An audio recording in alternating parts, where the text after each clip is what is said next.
Hello, folks. What's going on? Kelly Penders, hello. That's warm. I don't have a coaster big enough for this cup. Oh my goodness. There's like a hole. There's like a circular like kind of impression in the bottom of this cup. My coaster almost completely fits inside the impression. Like my cup is too big for my coasters. I think it should be okay because the bottom doesn't actually touch. I think we'll be okay. We'll be okay. If we're not, I'll blame somebody. I need to eat my high protein bar too. Chocolate mint. I love chocolate mint. Harrison Barry, what's up? Oh, Stream Elements is running. Let's see if it works tonight. Zach, yes, bacon is delicious. Hello, Penguin Butt. Good to see you.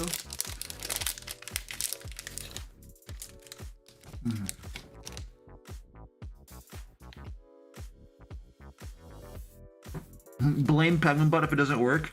I can do that.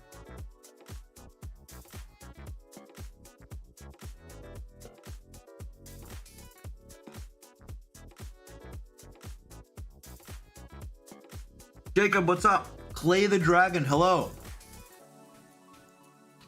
Kim S is on time today. I'm almost on time too.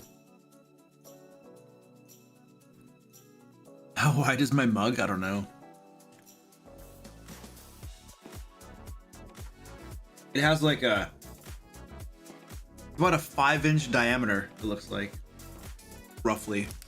So it would need like a 6-inch diameter coaster.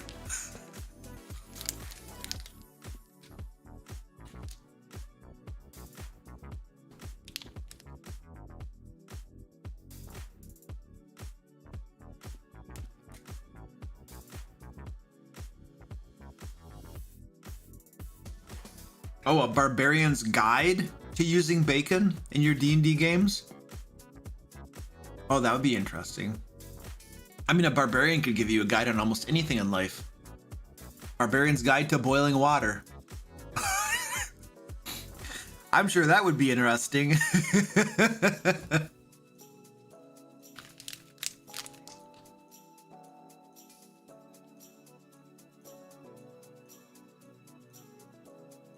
Wait. What's bad, Ed? What's bad? Yes, Rachel, my mug is barbarian sized.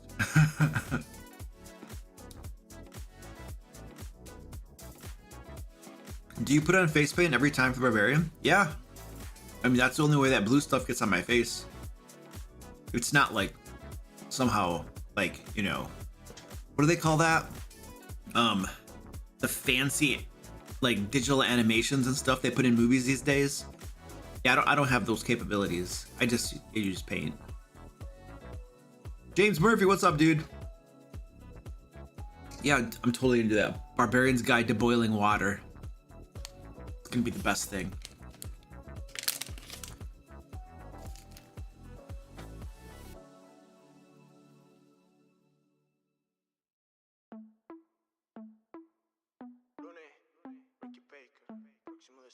I still don't know why Ed was saying that. No, he said no bad Luke. I don't know why.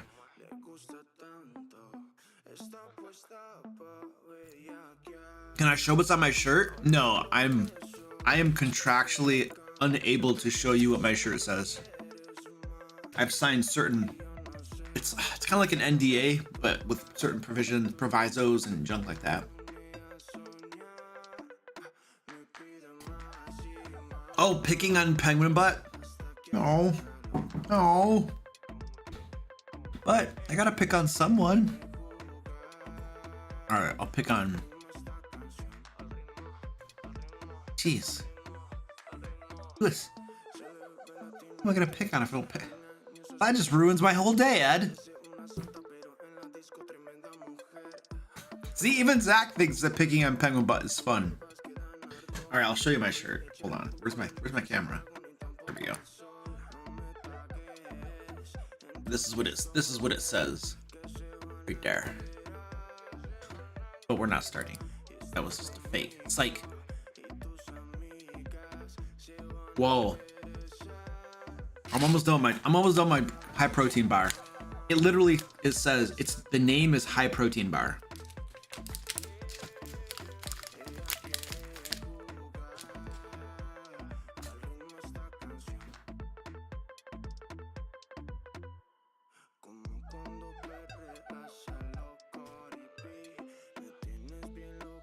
Well, we have a Rachel Fields and a Rachel C in the stream.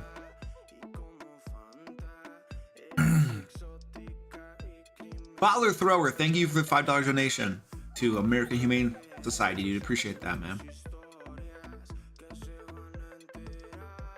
Nick is going to sleep. He's like, I just came to say hi. I'm going to sleep now. You're no fun to pick on, Ed.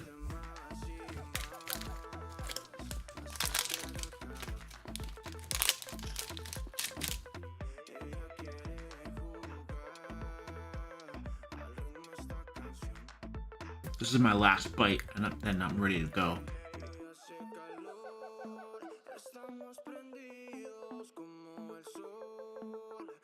Bad Hatter, what's up? I'm happy to hear the live streams give some inspiration. The Barbarians boil beer. The Barbarian makes beer.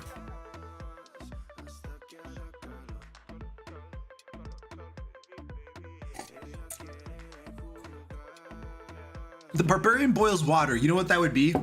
That would be like an 8-minute long video. All right, everybody, today we're gonna boil water the Barbarian way. First, you take out the pot, and then you put water in it. Then you put it on the stove, and then you wait for it to boil. And then we'd have a time lapse of like 5 minutes, right? And the Barbarian would be like, I don't understand. It's taking forever. Usually I thought water took less time to boil. I don't know what's going on. Wait a second. What's this button do? The on button? Wait. Oh. Okay, let's start over again. Takes the pot off. All right, first you get your pot, and then you put water in it. You put it on the stove, and then you push the on button. And then you just wait for it to boil. Time lapse. Staring at the water. It's starting to bubble. Just keep looking at it. Just keep watching it. I've heard that if you stare at it, it boils faster. Stare at it for a while. It starts to boil. That's so beautiful. And now, you just use it for something, like making sausage. Bacon! Make bacon! I don't know. I'd have to flesh that out some more.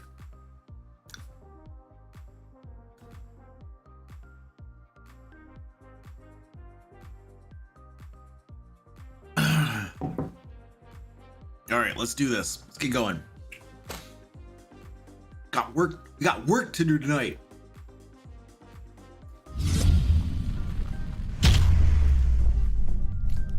This content is brought to you by Lair magazine. Are you a busy dungeon master without enough time to create content for your D&D game? Would you like professional, pre-made 5th edition adventures and other resources you can drag and drop into your existing campaign? If so, Lair magazine has exactly what you need. Every issue of Lair magazine comes with 2 5th edition adventures, maps designed for use on virtual tabletops, and other dungeon master resources. New monsters, puzzles, traps, magic items, NPCs, pre-made encounters, and more. Become a DM Lair patron today to get a new issue of Lair magazine every month, along with loads of bonus content, such as additional 5th edition adventures and map packs with even more digital maps. DM Lair patrons also get extra perks, such as playing in D&D games with me, voting on the videos I make, access to my VIP Discord channel, a monthly video hangout over Zoom, and more. Click that link below to learn more and become a DM Lair patron today. All right, hello, welcome to the live stream, ready to rock and roll. We're going to be creating a level 8 adventure tonight. It'll take us a few hours, and then we'll have an adventure with maps and all that kind of cool stuff ready to rock and roll. Now, the sleazy plug you just watched was for Lair magazine. That is the premium DnD 5th edition publication that my team and I produce for our patrons. Next week, the November issue will be coming out. It's got lots of really cool stuff in it. If you want to get in on that, there's links to where you can become a patron and stuff. It's really cool. It's awesome resources, and yes, I have to say that because my team and I make it, but it doesn't make it wrong. All right, cool. So let's do some stuff tonight. We are doing a giveaway. We have a giveaway going on. Hopefully we can get a link in the chat to the giveaway. You can win a copy of Into the Fae or store credit on the DM Lair store. It's free. We'll draw the winner at the end of the stream like we normally do. We are also raising money for Canines for Warriors. Let's go over and take a quick look at what these dudes do. Where's my monitor? Right. That's the right one. Hey, look at this. All right, so basically, Canines for Warriors is the nation's largest provider of service dogs for veterans. They basically provide highly trained service dogs to military veterans suffering from PSTD, traumatic brain injury, and or military sexual trauma. Basically, these folks take dogs from high kill shelters. They rehabilitate them, help them out, train them, all that kind of good stuff, then provide them to veterans to help them out. So if you would like to donate to this, we're raising money for them. Our goal is to get to 500, and we just started doing this. We're $60 in, but if you would like to donate, all tips will go toward these folks. Hopefully we can get a link down in the chat for tips where you can tip. And if you'd like to do that, feel free to do so. And next. Where's the next thing? Where's my buttons? Where are my buttons? Here we go. All right, cool. Folks on the screen that you see here, these are our wonderful patrons and YouTube members. Well, the vast majority of these are patrons. We don't have a whole lot of YouTube members because, in all honesty, the patrons get all of the really cool benefits. So most people just become patrons. Patrons get Lair magazine, they get map packs, they get lots of cool stuff. We do monthly video hangouts on Zoom. I don't remember. We have a private patron Discord channel and stuff. I don't know. There's a bunch of cool stuff for patrons. Anyway, all these folks get their names on the screen, and I am super appreciative. All of you folks, look at that. Rachel Fields, your name's right there. Woo! All of these folks help support the content we create, including all of the free stuff, like the videos, like these live streams that we're doing right here. Over on my website, thedmlair.com, we have tons of free resources as well that you can get for your games. In fact, the adventure we create tonight is going to go over on the website and will be free for everybody to use. So very appreciative for these guys. Help keep the lights on. Help let us do what we do. Now, these folks right here, they pay extra money. I like to call it a bribe, and it's so that I read their names off on the stream every day. My dog is like right under my feet, just camped out here. I think she wanted some of that protein bar. All right, here we go. 5E Magic Shop, Alex, Alex B, Alex S, Amanda W, Ambers, Andrew M, Andrew U, Andy S, Andy W, Angelique K, Antoine B, Arada, Rutha, Ashley, Baldwin, Barda Bear, Benjamin B, Benjamin P, Burncastle, Brandon A, Brandon C, Carl C, Celestina K, Christopher G, Chris C, Chris C, Christopher S, Clay W, Cody B, Contrary Gravy, Daniel S, Dazwup, Daz, what's up? David S, Derek E, Double D, Doug, Dresna, Duty K, Dutch, Ed R, Edward L, M, Frabo, Eric B, Erno T, Fabian H, Forest Brew, Gabriel R, Gallus, Gary V, Gene A, Jeff R, Goliath Claire, Gravy Chorn, Harold S, Heather L, Helltong, Aaron Cascade, It's Bailbon, Izzy T, Jack F, Jasef, Jackie Pizza, Jacob, Jake L, Jacob K, James L, Jan F, Jessica J, Jim P, JM, Joan P, Joe D, Joe E, John A, John C, John P, Jordan G, Joseph H, Josh R, Josh S, Joshua W, Justin W, K, Kale S, KK, Keith L, Kevin F, Kezides, Kirby, Curry Claw, Kyle M, Labraworks, Lionheart, Luke L, Magna N, Marty M, Marwin R, Matt B, Matthew J, Michael L, Mike S, Mirostal, Mitchell, Mr. Lincoln, Nerd with Glasses, Ol S, O&D, Penguin Butt, Psycho John, published author, Radiance Guardians, Ramus, Ramsey, Razlik, Race W, Runner C, Richard M, Robert C, Robert G, Robert J, Ron R, Ronald, Ryan, SD Sounders, Sakura, Sam B, Scott V, Shadow 1317, Shane L, Sheila A, Snowy Tiggy, Son of a Sofa Man, Soul Naya, Stephen G, Stephen T, Stephen A, Silik R, Tactile Tokens, Tiora H, Terran, the 3/4 Hospital, the Old DM, the Pickle, the New Bad Hombre, Thiago P, Thomas C, Thomas F, Thomas T, Tiger 500, Tim Black, Timothy T, Tom C, Tommy T, Traveling Cash, Travels a Lost, Tyler H, Tyler R, Valagor, Vincent G, Vladimir S, Volhoff V, Will M, William C, William H, Worth a Lot, XX Red Drum, Zachary J. All right, sweet. Thank you. Appreciate the support. And now we're back to this. All right, cool. I don't know. I'm getting like a weird message from Windows Media Player. It like keeps on popping up. Hey, will you knock it off? This moron. Look at this tub. What is this? This is bothering the cat box. Squeaky, what are you doing? Stop making noise over there. We're working. That's right. Get off your butt. Get to work. All right, we gotta make an adventure tonight, folks. I'm gonna take this right here and downsize. Where's my adventure? I need a Word document. There's my Word document. All right, where's Photoshop? All right, there's Photoshop. Hey, I found it. All right, so we're doing a level 8 adventure. I'm trying to get some junk here so I can show you this stuff. And right monitor. All right, sweet. So this is our map we're gonna be using right here. I pulled this bad boy. This was made by one of our cartographers, Oliver Bogler. So it's basically it's a jungle. It's a jungle. There is a fort in the middle of the jungle here. It's got a palisade wall type deal. It's got some rooms here. And then there is right here, there is a trap door that leads down into a secret area. Woo! So this is the map we're going to be using tonight. And we have a little rough template that we use as well for this sort of thing. And hey, Kirby, what's up, dude? Thank you, Kirby, for the $50 tip. Appreciate that, dude. Wiki. And Kirby's got his name up on the screen now. He killed the last person. Now he's all up there with all of his hit points. Well done, Kirby. Get your name on the board. So we need to pick out monsters and stuff for that adventure. We have a map. We got to think about what we're going to have the adventure be about. What I usually like to do is I like to pick out monsters first, because once we have an idea of the monsters that we want to use in the adventure, then we can start to think about the storyline, the premise, what the situation is going to be.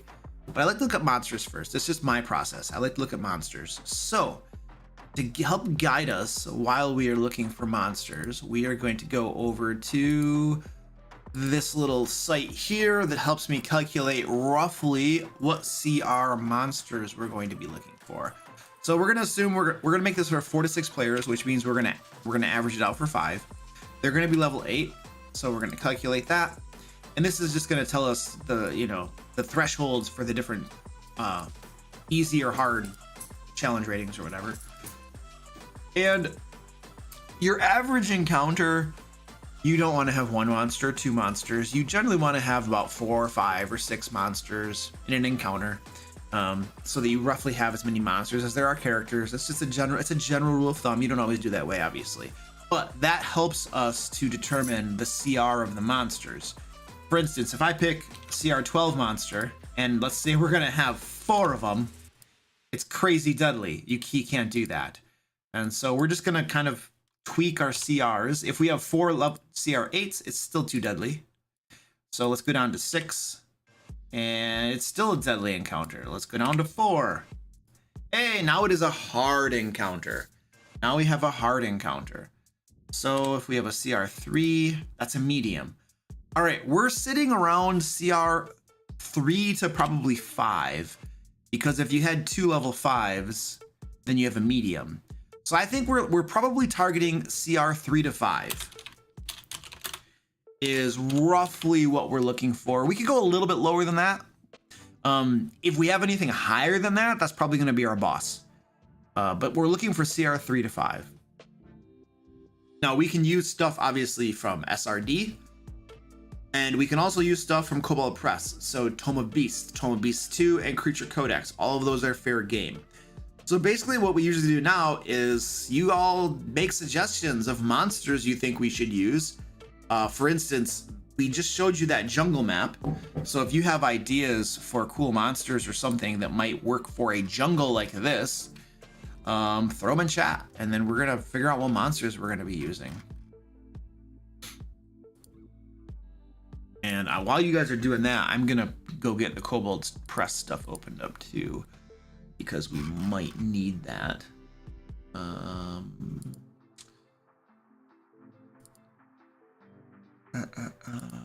Kobold Press. There we go. Tome of Beasts.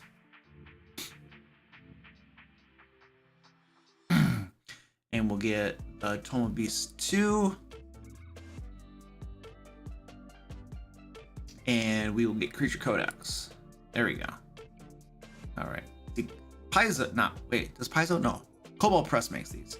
So Kobold Press, they sell PDFs. So we have convenient PDFs we can put on screen. Isn't that beautiful? And you buy it once and you're done. All right. Can't use Mind Flayers. Can't use Displacer Beasts. You can't use UNT. Everybody, it's like, it's it's like everybody always goes right toward the things we can't use. It's like Arboreal Grapplers, Tome of Beasts 25. Ooh, all right, let's go check that out. Oh, come on, baby, you can do this. Oh, that is cool. Okay, that's a great suggestion. It's a CR3 too. Arboreal Grappler. All right, let's get this into our sheet then.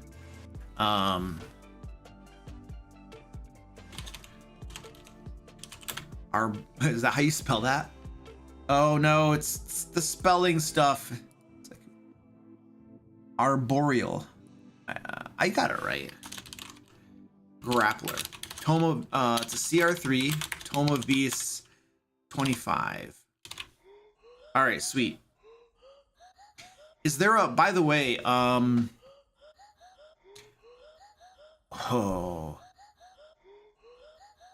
usually what we'll do is when we publish these things, we like to have SRD equivalents that could be substituted in if people don't have the resource of Tome of Beasts. So, especially I'm looking to my moderation team. If you have anything that comes to your mind that we can do a quick sub for some of these Tome of Beasts and Kobold Press things, if you have an idea, let me know so I can just jot it in. That lets people, like, you know, have options if they don't have Kobold Press stuff. Everything, man. Look at this. A Skitter Haunt. I've actually, that sounds super familiar. I think I've used those recently. Black Knight Commander. Ooh. Yeah, Goliath, that would be cool, actually. Thank you. Send them to me afterwards.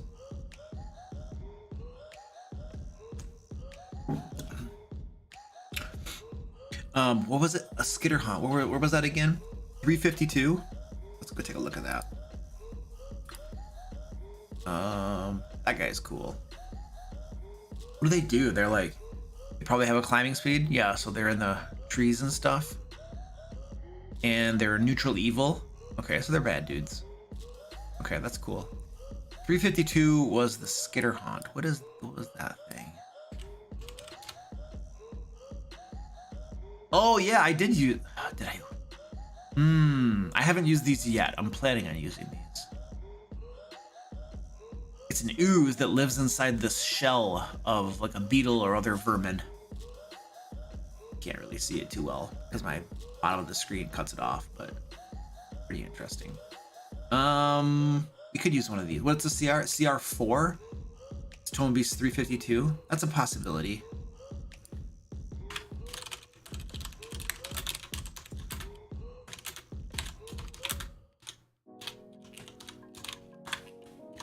All right, what else we got? By the way, if you're suggesting monsters that are from Cobalt Press stuff, I need a page number. I need to know which book it's in and which page number it's in. I see some things being suggested and I have no idea what they are. Migo. Tome of Beasts 287. Let's see what that is. 287. You see how folks who have page numbers get their stuff in? Because I know where to find it. Oh, that looks nasty. What is this thing? A medium plant? Ooh, a psychic. Oh.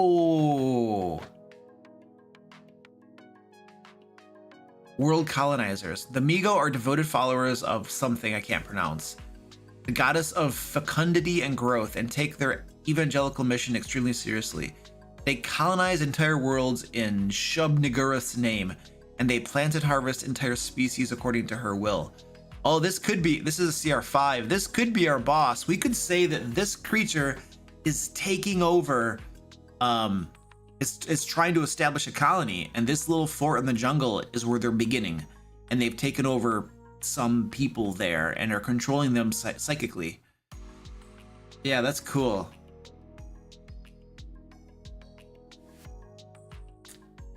Okay, I like this. Migo, this is page 287, CR5.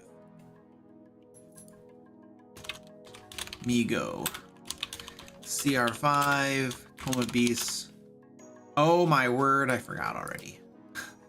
287. Okay, cool. I think we have kind of a premise even for this adventure then.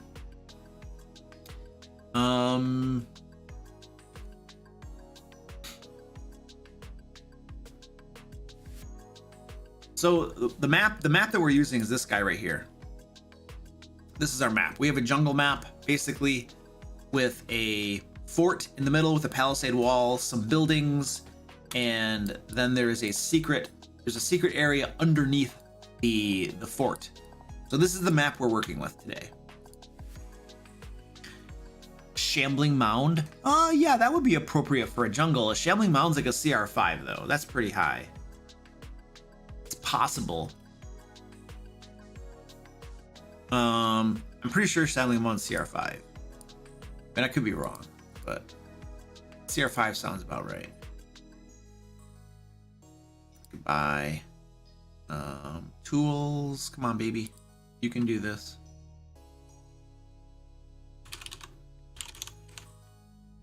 Yes, CR5. That's a possibility.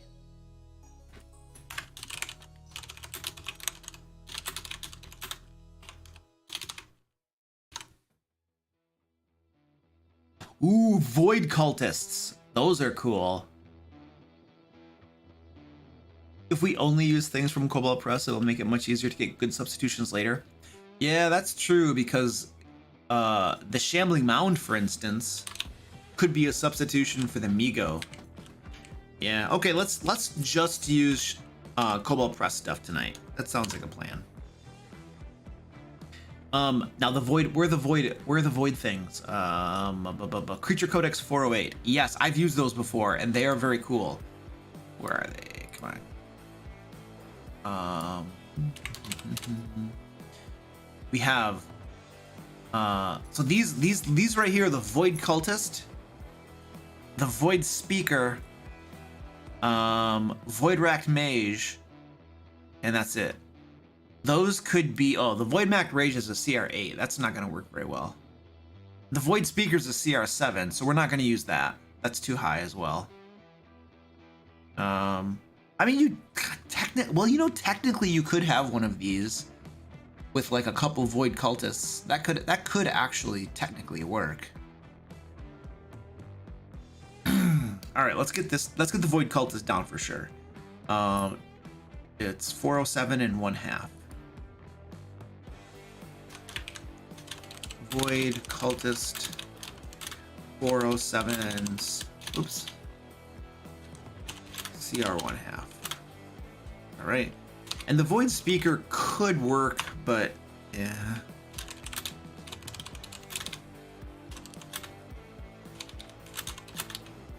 on, keep doing it backwards.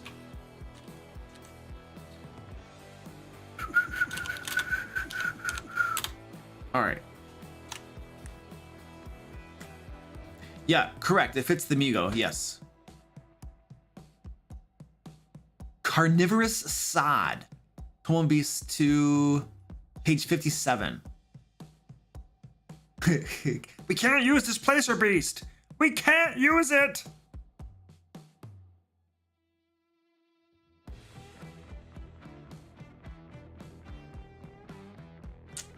All right, let's go find that one. Home Beast 2. Where is this bad boy? Page 57. 57. Page 57. I used to live in Central America, and I taught English down there, and I don't pronounce everything like properly, and when I say the 50s, like 51, 52, 53, a lot of times I'll say 50, 50, 57, 54, 53, you know, 50. It's just like whatever. And my students down there would be like, "Mister, what is that? What did you just say?" "What? 57? No, you didn't say 57. You said something else." "Oh, 57. Yeah, what is that?" "I don't know." Okay, I can't find it. Oh, there it is. Carnivorous Sod. Oh, that's cool. We're just walking in the grass and then blah!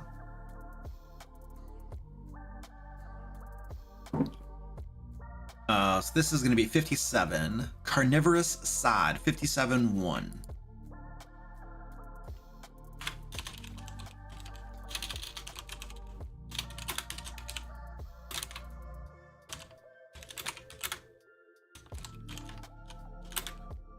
It was Tome of Beasts 2, right? Oh, I got cats bothering me. Pretty sure it was Tome of Beasts 2. Yes, it was. All right. We need some humanoids. We need more humanoids. We have enough monster types. We have a fort. We have a palisade, and we have fort and buildings. We need more humanoids. No more monsters. We need humanoid foes. All we have right now are the void cultists and the void speaker, and that's it. We need like one or two more humanoid types.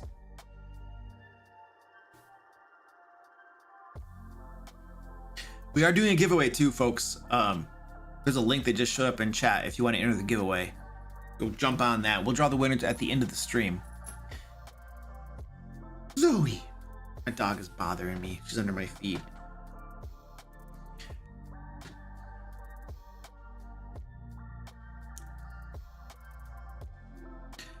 Boulder Thrower says, "I love this. I think creating homebrews are so much more rewarding than using pre-written books or running through Strahd again." You've run through Strahd multiple times? Wow.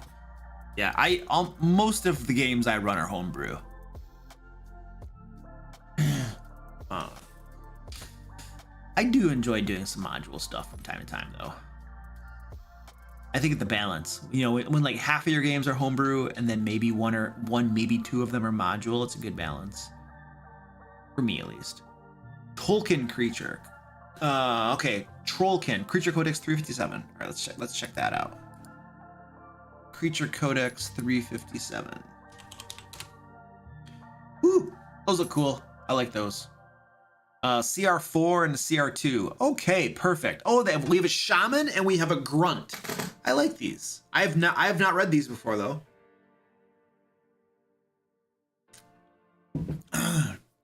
The thick-skinned, staff-wielding Trollkin shaman barks rough orders to her Brutus bodyguards in their guttural language. The Trollkin grunts level their spears and growl menacingly. All right. These are cool. We got some spells to cast and stuff. Looks like druidic spells. All right. Oh, ooh, they have some regeneration. Thick hide? What's thick hide do? Oh, cool. That's awesome. All right. Let's get these guys written down. So we have Trollkin Shaman for 357. Trollkin Shaman.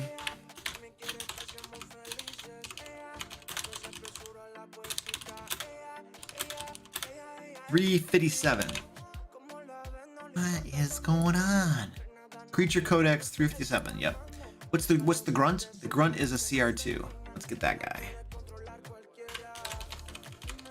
Trollkin grunt. CR2. Creature Codex 357. 357. All right, cool. That's a pretty good variety. I think we got enough monsters. Oh, baby. All right, now what we're gonna do is we need to think about placing these monsters, where we're gonna place them. So, Squeaky's bothering me. Actually, before we start thinking of placing them, we should make our storyline. The storyline, it's the situation or premise of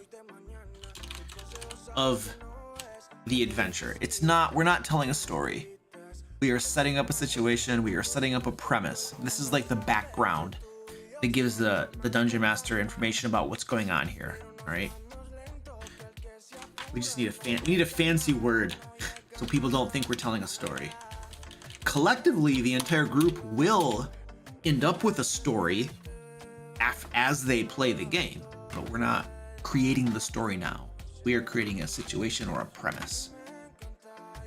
There are different types of Trollkin in all 3 books. Really? Well, that's interesting. We have enough though. We have enough at this point. We don't need more of them, but that's good to know. Yes, I always do the creatures before the premise. Always, because the creatures help inform our premise. That's just how I do it. I don't get inspired by ideas. Like I don't sit down and be like, well, what's a cool idea for an adventure? You know, I don't get inspired by that. Like what I get inspired by are the monsters. I look through the monsters, I find cool monsters, they get me excited. I'm just like, oh, that's a sweet monster. Cool. I want to use that. And then I think, okay, how can I use that? What would that monster be doing that causes a conflict in the game world? Like what's going on here? And that's where I create the premise and I come up with the idea of why that monster is up to no good and why the adventurer should go stop that monster or that villain, that person, whoever happens to be. So yes, I sometimes I will be like, ooh, I want to do like a stealth mission where they have to retrieve a MacGuffin from the dungeon. Okay, I might have a basic premise like that, or I might say I want to do something where they have to sail somewhere over sea, or I want to do a dungeon that's underwater. Or I want to do a dungeon or an adventure up in the clouds, like floating rocks in the clouds or something. Like I might come up with a general premise like that, but I usually still like the monsters are going to help inform things way more. Like it's like creativity in a vacuum is really hard. So when you have things like monsters that can get your mind thinking and spinning on things, that makes being creative way easier than just sitting in a corner, you know, and just, you know, trying to overheat your brain. Squeaky, you gotta stop bothering me. Jeez. Hey, oh, Ed, I think this is your boy. Hold on a second. Where's the cat cam? Ed, that's your boy. Little guy. What are you doing, little guy? Little guy. You gonna roll? You want your belly rubbed? You want your belly rubbed? You want your belly rubbed? Little guy. Little guy. What a turd. You want your belly rubbed? Pick a spot. Pick a spot.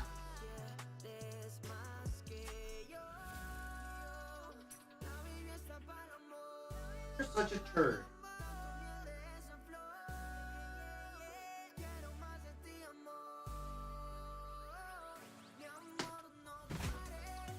Well, usually the little guy will like lie on the ground and roll around and I'll rub his belly, but for some reason he doesn't want to.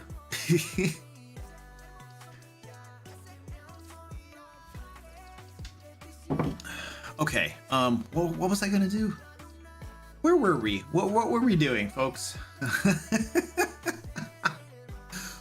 Oh, we were gonna do the storyline on the premise. Okay, cool. Do I look for puzzles, traps, and other fun things, I start creating the adventure first, and then I will think about puzzles and traps as I create the adventure. Sometimes, a lot of times though, I will create the entire adventure, and then I will be like, okay, I should put a puzzle in this adventure. And then I will find a puzzle that is already made, like usually one from Lair magazine. I will find a puzzle and I will put it in the adventure somewhere. Same for traps. A lot of times I'll think of traps afterwards and I'll be like, you know what? I should have a trap or two in this adventure. And so I'll find a trap that's already made, or I'll make one up myself, and I will go find a place to put a trap. But sometimes I do those like afterwards when it's all done. Okay, we need a premise.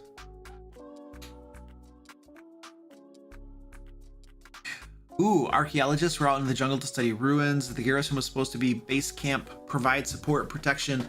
The city hasn't heard from either group for way too long. That could be it. The Migo made a home in this location and the traders unearthed them. Perhaps one of them, a druid, became enthralled with the creatures and became a follower of their master.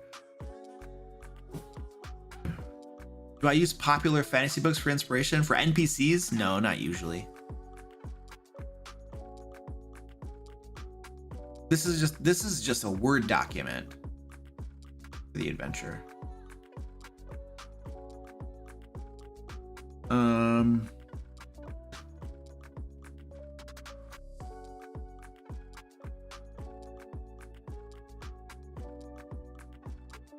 Goliath says, when you do the premise before the creatures, you end up having to homebrew all the creatures to fit your premise, which is a lot more work. Yeah. I never thought of it that way. That's possible. You could to get yourself into that problem. That would suck. A merchant has lost contact with a trading post in the local forest, and they are seeking adventurers to find out what happened. I kind of like the idea of archaeologists. Yeah.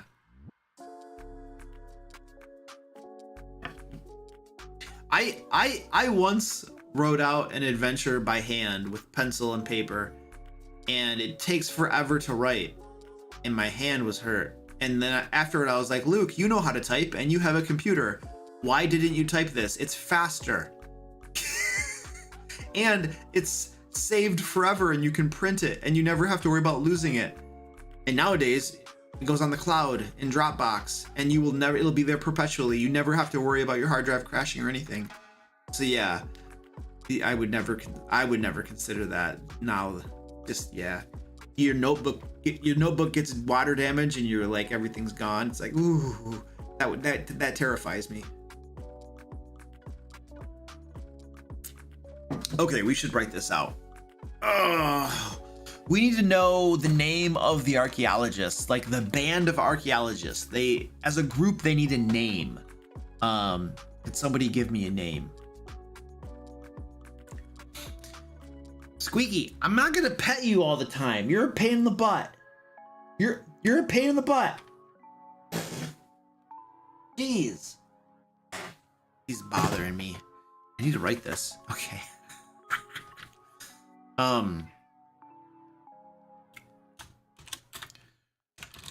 A group of archaeologists. I can't spell. The something something something.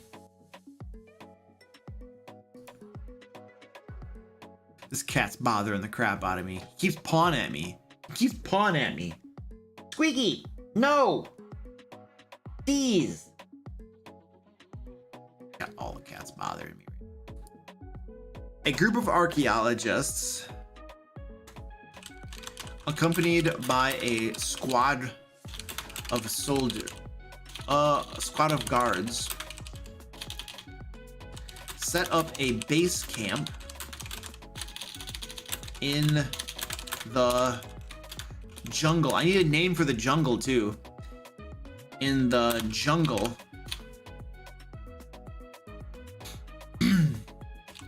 Several months ago. In order to, what were they doing there? Their goal was to, what was their goal? However, this is like Mad Libs. However, They have not been heard from for some time, for several weeks. And an expedition and a who are you? A messenger, a group, and a group of guards sent to investigate never returned.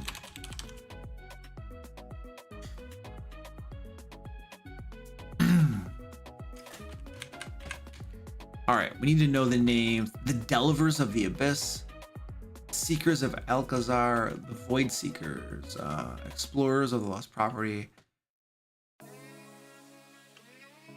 Not told. Vespus Deep. Nabi Jungle. Ooh, I like Nabi. Nabi sounds good. Nabi Jungle.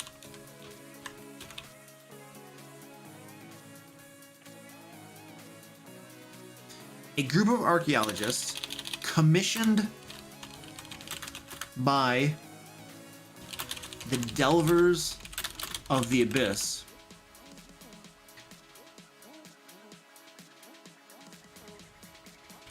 okay. Let's do this.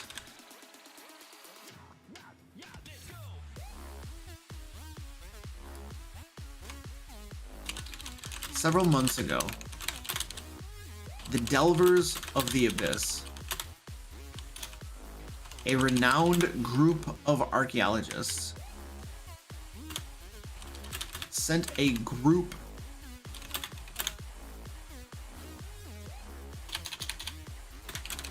of their members, accompanied by a squad of guards, into the Nabi jungle.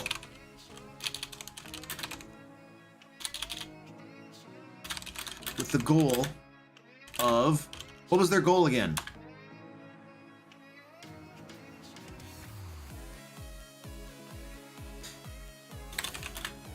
They set up a base camp. Well... Do we have their goal? Did we have their goal? Newly discovered ruins. Finding a lost temple. Ooh, the ruins of a lost civilization or something? I mean, that's all I got here. An ancient megalith found by locals who were frightened of it. Ooh. Oh, that works.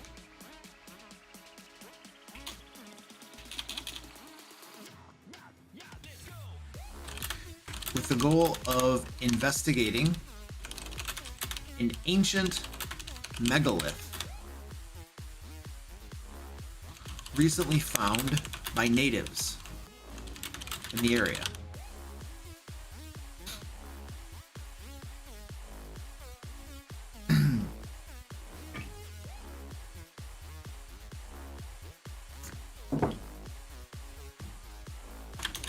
While investigating the megalith,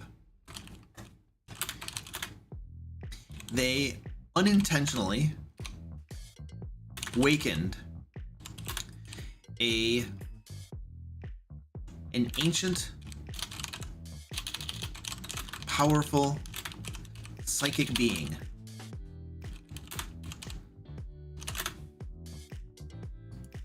Can't spell, psychic, all of these words are really hard. An ancient, powerful psychic being that was being held in stasis by the magic of the megalith. This being, Amigo,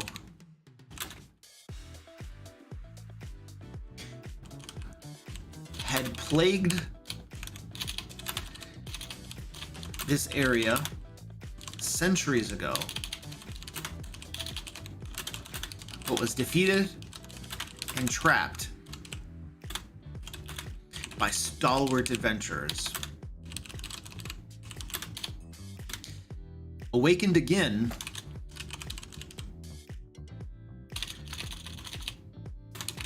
Once it was awakened, however, it once again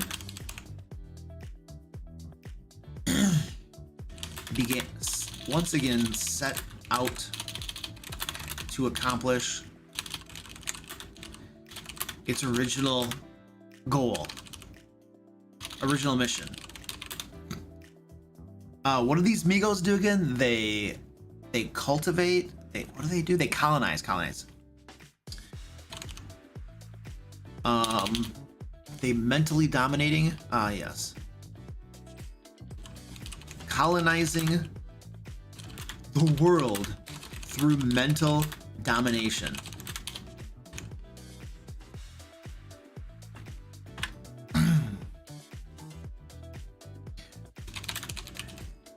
It first targeted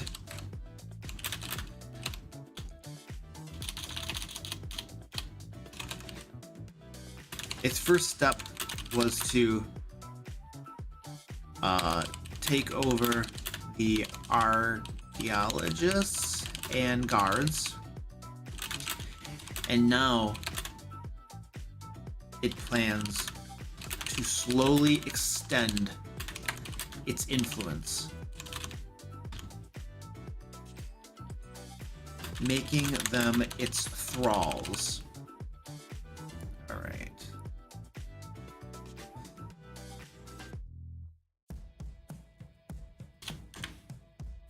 That there. Put that there.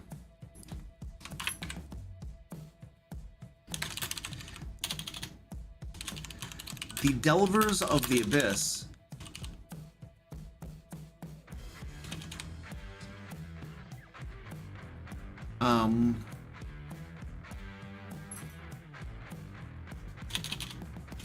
having not heard from their group of archaeologists for several weeks. I can't spell archaeologists for the life of me. Several weeks now.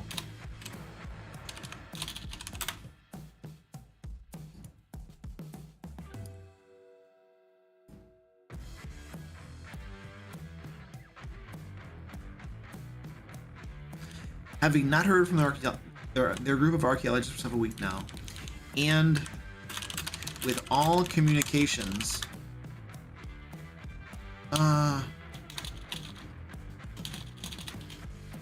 the Delvers of the Abyss have commissioned a group of adventurers to investigate. Fear the worst. And have commissioned a group of adventurers to investigate.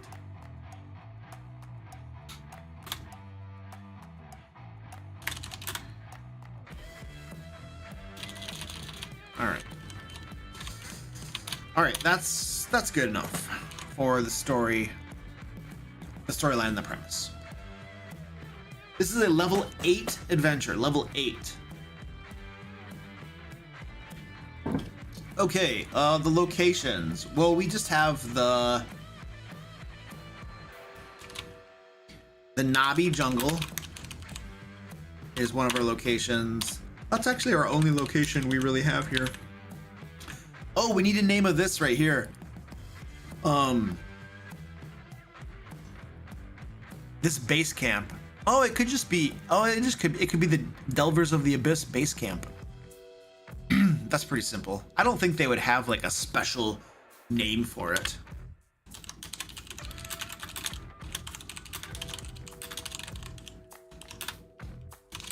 A simple palisade,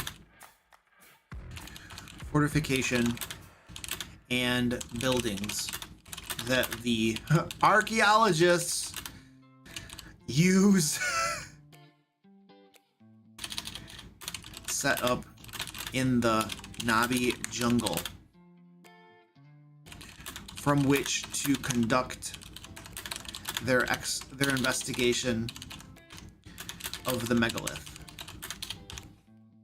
All right, I'm gonna have to spell correct archaeologist every time. We always end up using a word that I can't spell in these things, and then it's a big pain in the butt. NPCs. So obviously we have the Delvers of the Abyss. They are a well-known group of archaeologists.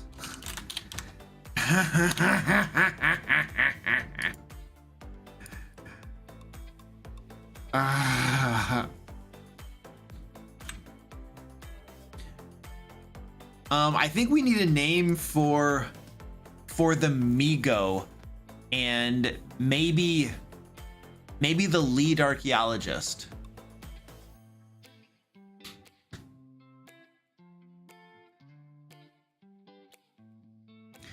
So what could the name for the Migo be? This is the big bad.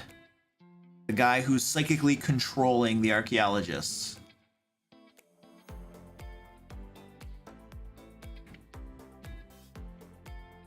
Nabi Expedition Base Camp. Oh yeah, that's great. Nabi Expedition Base Camp. Matcha. Sorath. Ooh, I like that one. Sorath Myzen. I like that one. We're gonna do that. Sorath Myzen. All right.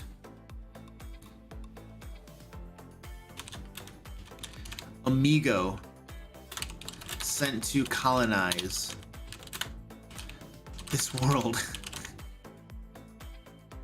All right. And then now we need a name for, we're not using Jonas Indy for the lead archaeologist. Let's get a unique like copy somebody else's name. Diggs Mix Fine Stuff. I want the lead archaeologist to be a female because we're going to be using, I don't know where it is, but we had these void speakers. And at least the image in the book, Creature Codex looked feminine. So we're going to have the lead archaeologist be a female because this void speaker, I think, is going to be the lead archaeologist, only, you know, converted to like evil and stuff. So let's have a female name, lead archaeologist. Whiffy Good Stuff Finder? Yeah. Hadria. Dr. Wilma Solis. Dr. Sarah Stonesworth. Dr. Andrea. I like the name Andrea. McAnders. Ooh. We'll do that one. Dr. Andrea McAnders. The lead Oh, it's... Oh, yes! It's autofilling for me. It's having mercy on my soul. The lead archaeologist of the Nabi expedition. Okay, cool. That's awesome. Oh, this is designed for 4 to 6 level 8 characters.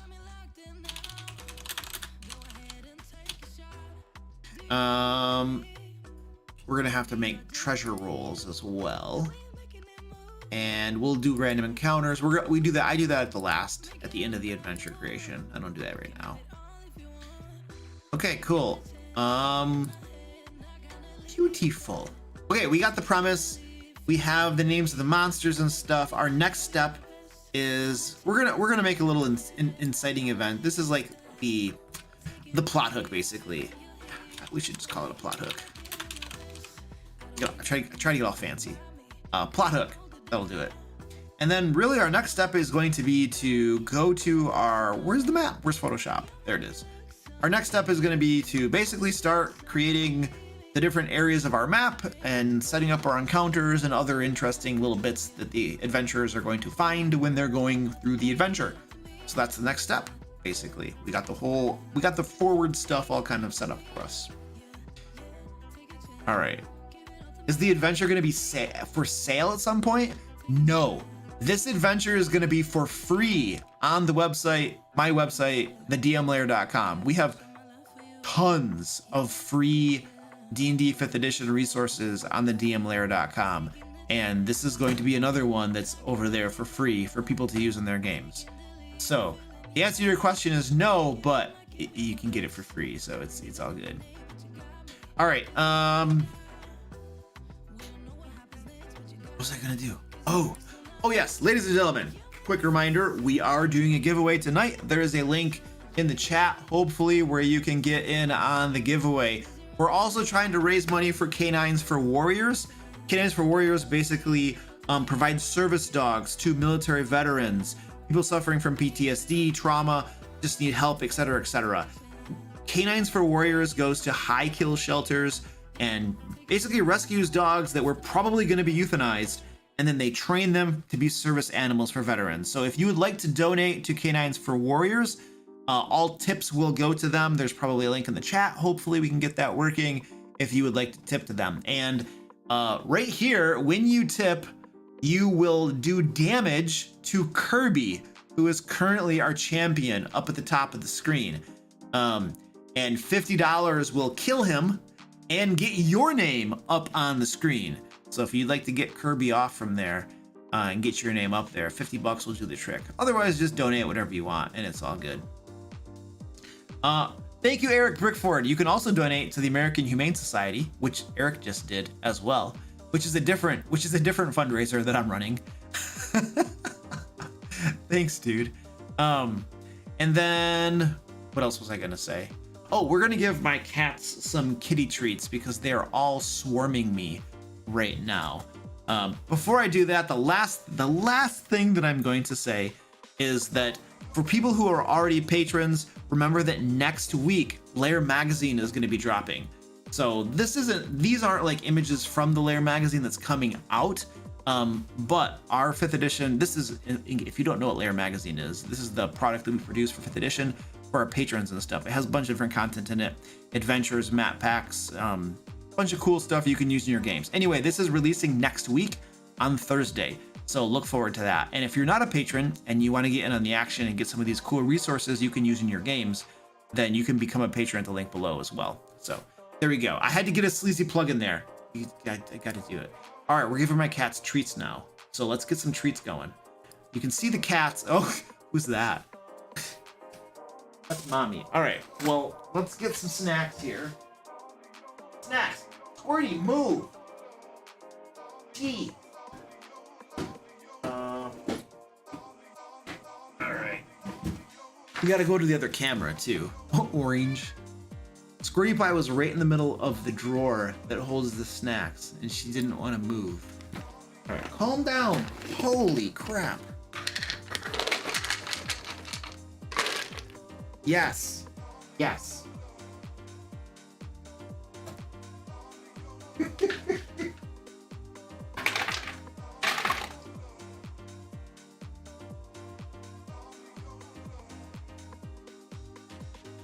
All right, there we go.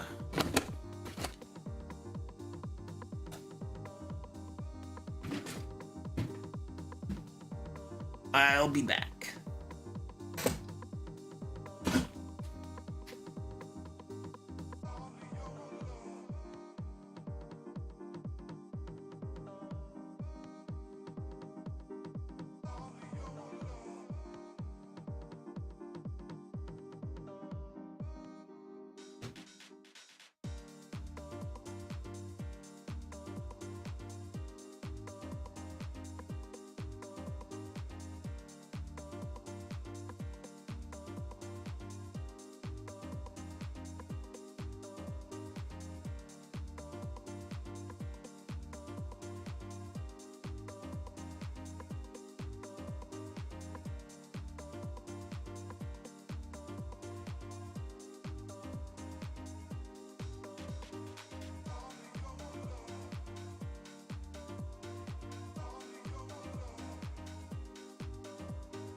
cat break. Yes.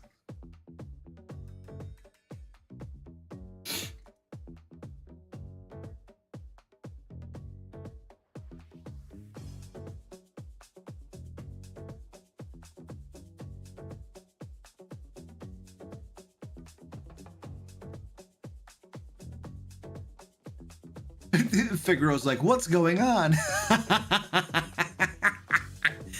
Did you just arrive when the cats were all on screen?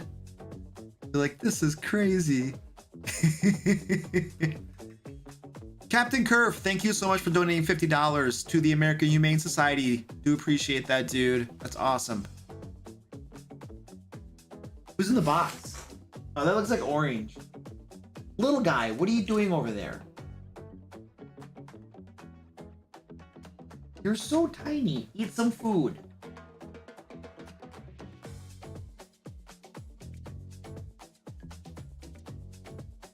Okay, let's keep going. All right, we got to start filling this map out. So, this is the, we know the name of this. This is the Nabby Expedition Base Camp.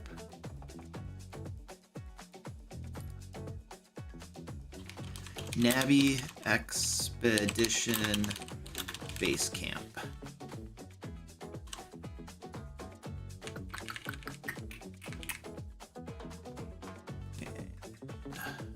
Let's take this guy over here. Beautiful. And we'll probably make this an N. Oops. There we go. So the first thing I think we were talking about, well, we didn't quite do a plot hook. Gosh, stupid plot hooks. Stupid plot hooks. I mean, I'm gonna make this as simple as possible. We're not gonna be too imaginative here. A leader of the, what do they call them? Delvers of the Abyss. Approaches the party, approaches the group, and asks them to investigate the Nabby Expedition Base Camp to see what happened to their group of archaeologists. I can't do it. It's too hard to spell that word.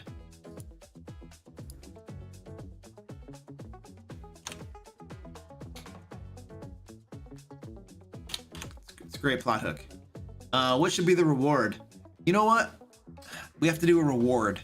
So we might as well roll on the treasure tables and see what our treasure is going to be for this adventure.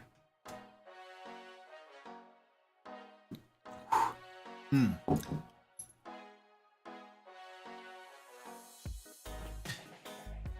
right, we're gonna go to here. We'll go to DND Beyond. We want to go to our Dungeon Master Guide. Where is the Dungeon Master Guide? There it is. We want to go to Random Treasure. And this is a level 8 adventure. So we're going to roll on the level 8 treasure hoard table. All right, let's see. So 600 copper pieces. And what I normally do here is I will just keep track of loot to be distributed.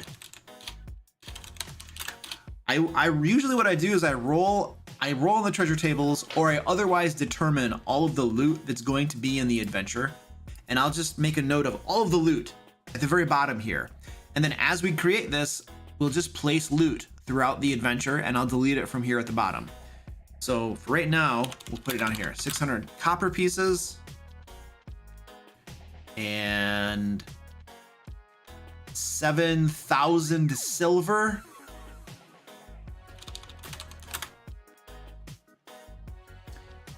And 1,700 gold pieces. And 80 platinum pieces. And then we get to roll on the other tables here. So we're gonna roll here. I got a 25. Oh, that sucks. No magic items. I'm gonna roll that again. I hate that crap. A 12? You suck too.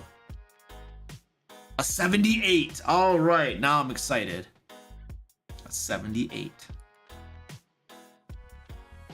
Like, Luke, what's the point of using random tables if you just ignore what you get? Yeah, I'm the dungeon master. I can do what I want. Leave me alone. Okay, 3d6 gems worth 50 gold pieces each. 10. All right, 10. 10 gems, 50 gold pieces each. Now, there are different types of gems. We can give a little bit of flavor to this. And so what I like to do is there's somewhere on here it lists off the different types of gems. And we're going to roll on that table. 50 gold piece gems right here. Let's roll on this. Number 3, they are, I don't even know how to say this. Chalcedony. Chalcedony gems. 10. Uh-oh. I need to paste text. 10 Chalcedony gems. I don't know what those are, but okay. And where's the treasure? There you go. And I got a 78 on here, so we're gonna roll once on magic item table D, which is it's got some stuff on it. A 36. That is a potion of speed. I'll take that. Potion of speed. I think we should roll a second time. Let's just see what we get. A 61. Ammunition +3. Ooh, that's pretty cool. We're gonna make this sling stones. Yeah. And we're gonna do like, hold on a second.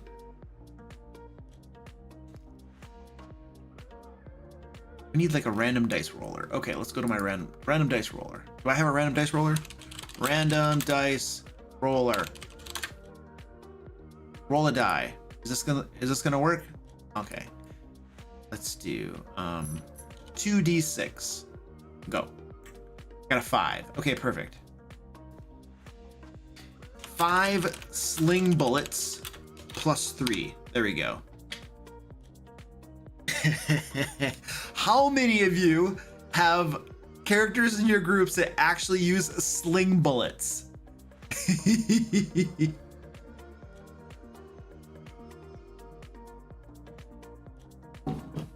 It's like, you know, here's a cool, pretty decent magic item that you can't use. Anyway, that's what we're gonna put in here. So we're gonna say 500, let's say 1,000 gold pieces. For the plot hook, they're gonna give them 1,000 gold pieces if they accomplish it. The reward, the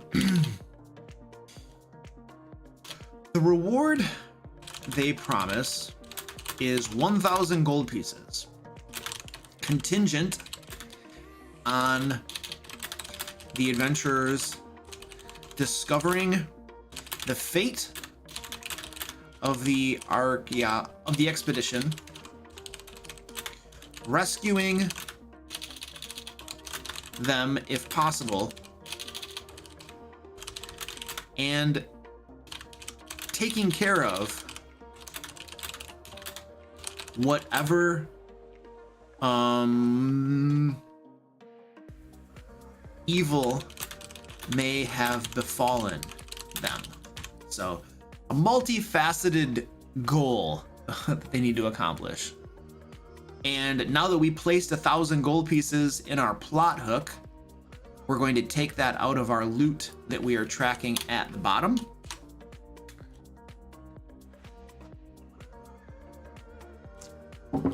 All right, now that we have our plot hook done, we can go and actually start building out the adventure details.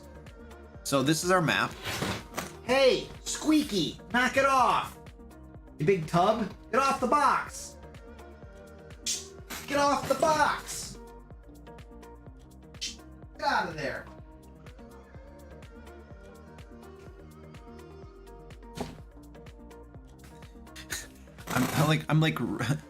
I'm redoing my basement and stuff down here, and I have a big box over there with like stuff in it, but it's not totally full.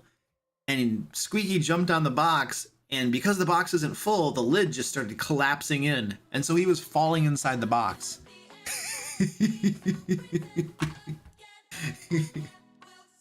So I had to scare him off. He's gonna make a mess. I have like video games and stuff in there. He's gonna make a mess of it. Okay, anyway, we're gonna start. I think the jungle around the camp needs to have something. We're gonna need to make this letter a little bit smaller too. That's pretty big. There we go. That should do it. N1. All right. Ooh, yes. Ooh, the jungle around the camp. N1. I think we're gonna have some creatures in the jungle around the camp.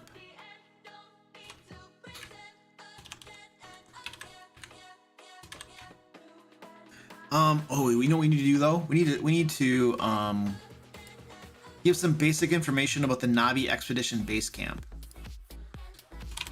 Navi Expedition base camp. Like, what are the walls made out of? The architecture, that sort of thing.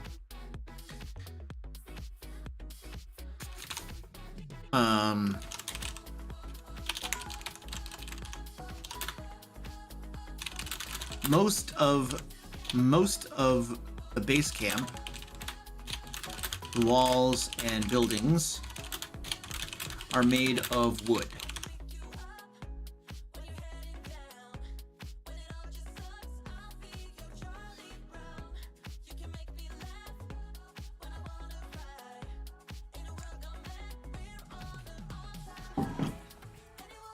And oh, the palisade walls are probably 10 feet high. Palisade walls are 10 feet high.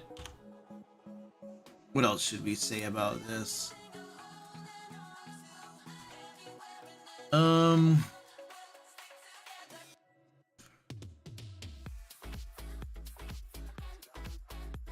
That's pretty basic information. I think that's probably good enough. Any other ideas of what we need to say?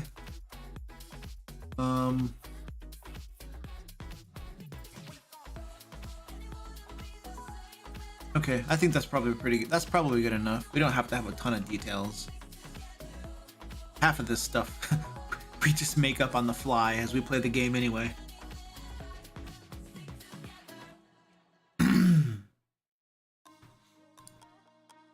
Ooh, thatch roofs. I mean, that makes sense. The palisade roofs are made of wood. And the roofs of the building are thatched. Okay, that's good. That's actually could be an important detail if we bring it into play during the adventure. And now we are going to do N1, the jungle surrounding the base camp.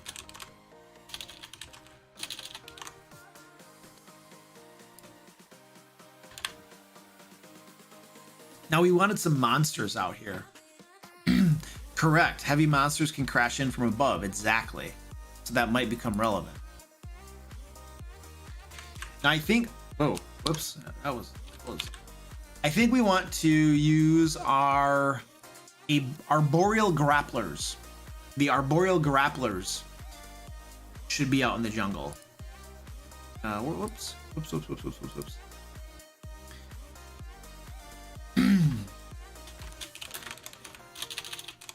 Actually, I don't want to call it this.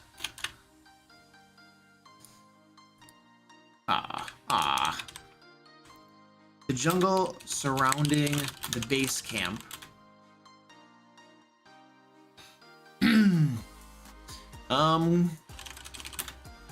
contains patrols of arboreal grapplers. Oh, did we name the Migo? We did. Sorath Myzen.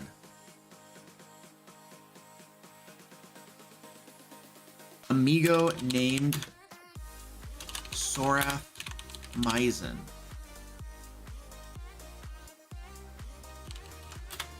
Set there by Sorath to protect the outskirts.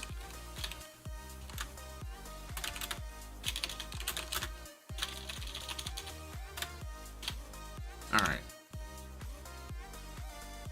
And now arboreal grapplers were CR3, I believe. Yes, CR3. So let's go back over. Oops, I clicked the wrong button right there. Close that. So if we have there's CR3, 2 of them is trivial.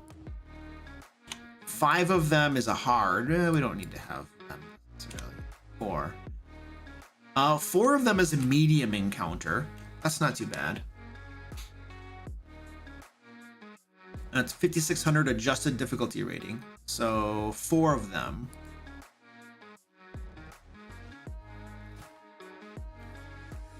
I missed a letter right there. If the adventurers approach through the jungle and do not take the path,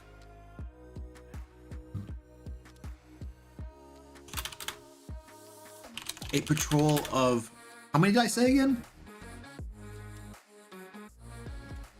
4 of them. 4 arboreal grapplers confront them, growling threateningly from the trees.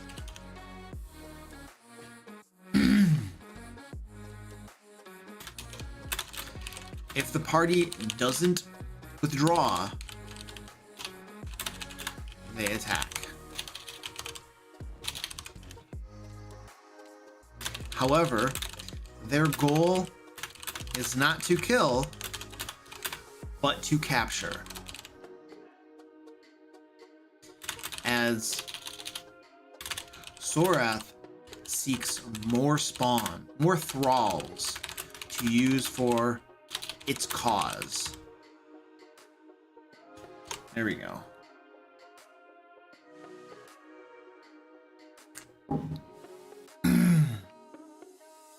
What could we name this, like, little encounter with these? Usually for the different areas of the adventure or the dungeon, we'll have like little names for the sections. Instead of just calling it N1, we'll have like a cool name for it. What could we name this?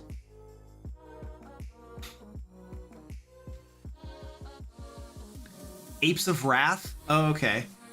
N1, so on the map, it's all over the place. I mean, the jungle surrounds the base camp, so it's anywhere in the jungle. If they go through the jungle and don't follow the path, they encounter those guys. Apes of Wrath. Oops. N1. Apes of Wrath. Okay, cool. Got it.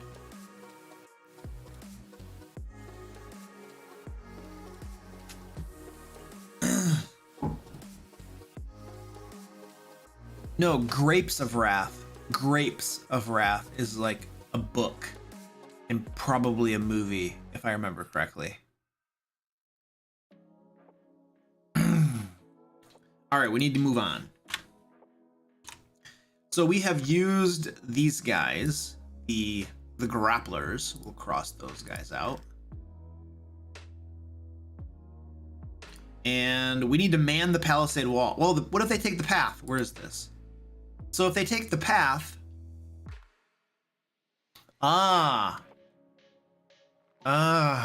if they take the path,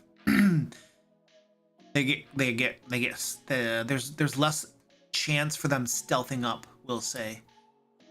So N2, this is going to be the path up. So, oops, that's the wrong one. Ooh, approaching the camp. Let's make something. Approaching the camp. I think we're gonna have on that palisade, we're gonna have these void cultists. So we're going to say here, approaching the camp. The group is likely to take the path to the base camp. And as they approach it, they will notice patrols. They'll notice guards atop the palisade wall. These are void... Wait, what are they called? Void cultists? Void cultists. These are void cultists on patrol.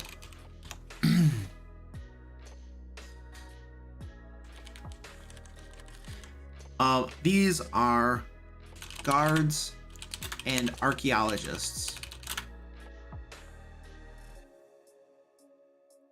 Hold on a second. We need to do something different. Occupants of the Nabi Expedition Base Camp. What's the name of Sorath? Sorath has converted the guards and archaeologists into thralls who now inhabit the expedition base camp.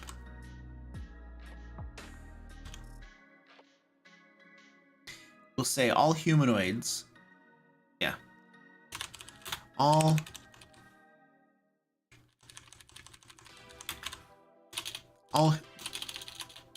say, yeah.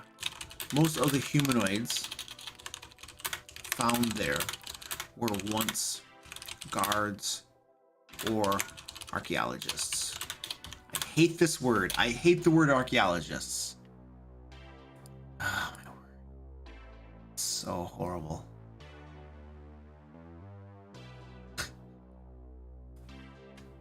Okay. Then approaching the camp.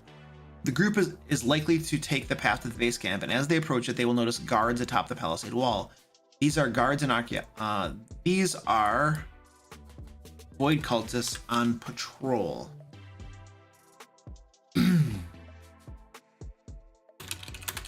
If the group wishes to approach the palisade wall without being seen, what should be the DC for that?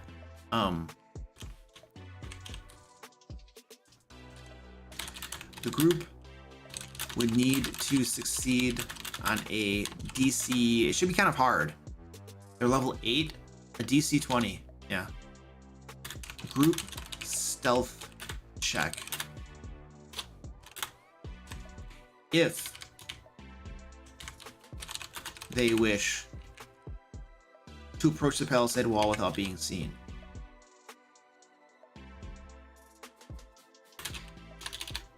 However, if the group travels through the jungle, the DC is only 13. There. Okay, so choices, right? Do you want to be unseen or not? Because if you go through the jungle, you can get there unseen. But if you go up the path, you're going to be seen more likely. So it's kind of logical too. There you go. Dexterity, stealth check. All right, there we go. And now for N2, now we're going to get to the palisade wall.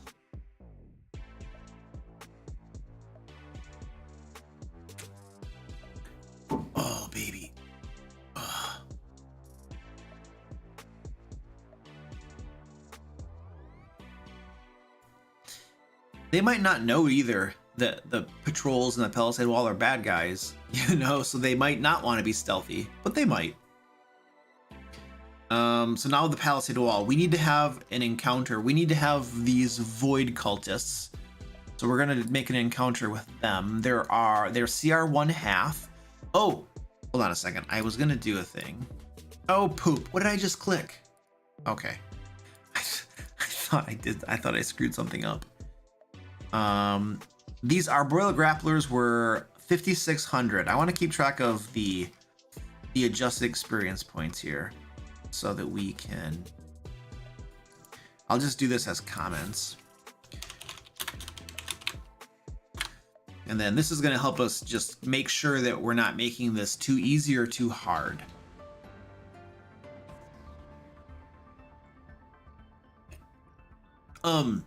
Ed or Zach, would you mind just calculating for me what the daily budget would be based upon a level 8 adventure for 5 characters, please? And then let me know what that is. All right. And okay, the Void Cultists. Okay, so now what I was going to do, I'm going to go to the Void Cultists. They are CR 1/2. And then, I mean, we can have a lot of them and it's not going to be that hard. So that's an easy encounter. There can be 10 of them and it's easy. I don't think we should have all 10 of them up there at once. I think you have probably 5 up there on patrol. And then there are another 5 in the buildings too. So we're going to say patrolling the top of the palisade surrounding the palisade are 5 void cultists, keeping an eye on the jungle around them, and particularly on the path leading to the base camp.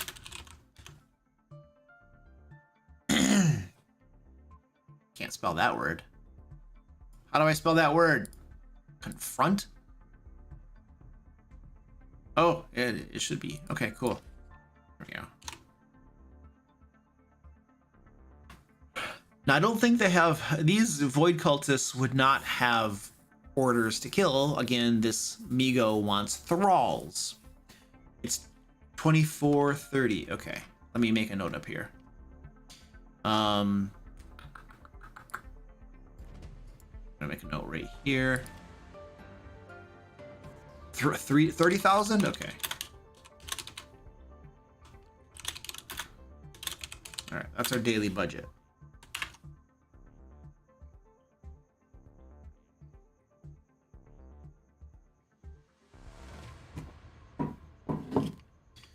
And let's go back down here.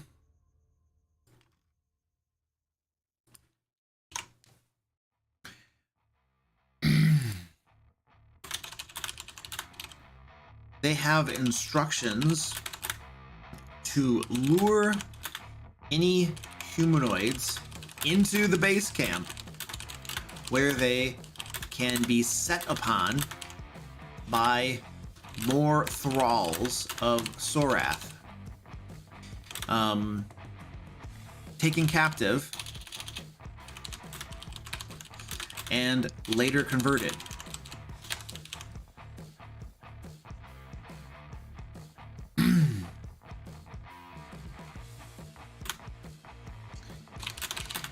Characters comply, 5 more void cultists exit the buildings within.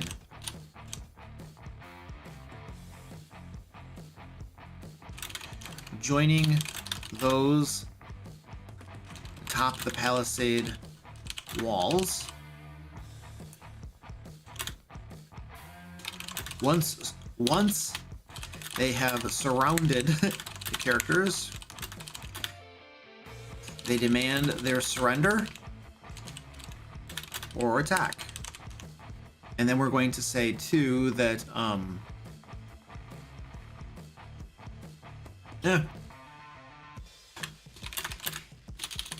If a battle breaks out with the 5 void cultists on the palisade wall before the characters enter, 5 void cultists from the buildings exit to join the battle on round 2. Okay, so basically they're gonna end up confronting, almost assuredly fighting, 10 of these void cultists, and that is going to be an easy encounter. No, oh yeah, it's easy. And it's 2,500 adjusted experience points. So we'll put this here, new comment, 2,500. Ooh, adjusted experience points. And we need a name for this area or this part of the adventure. We need some cool name. Cooking a fire inside the palisade. They're cooking bacon. Oh.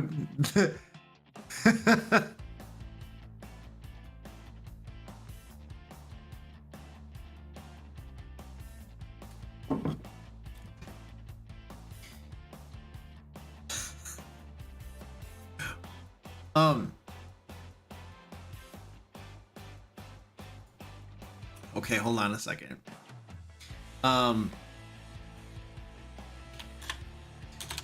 There are 5 more void cultists.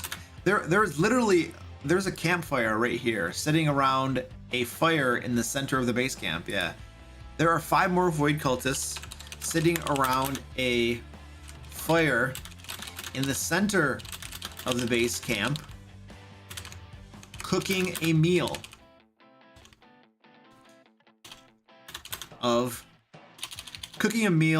mostly comprised of bacon taken from a jungle hog that they slaughtered. That's beautiful.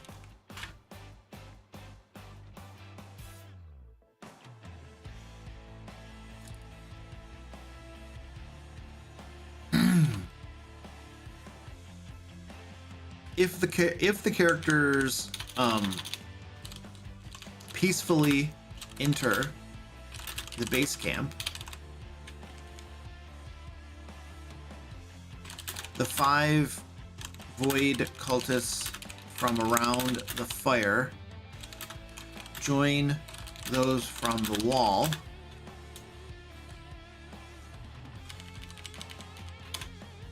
There we go.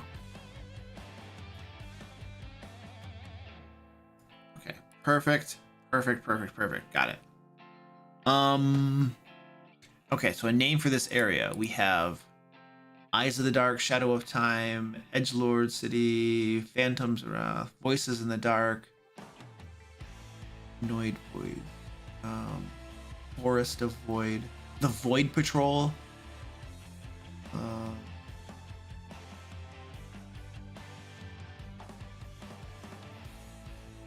it's not dark. Void Voices. Voices. They're like trying to convince them to come in too. Whispers from the Void.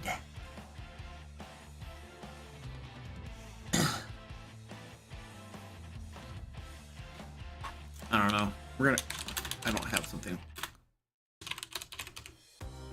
We're just gonna do that. Put a fork in it.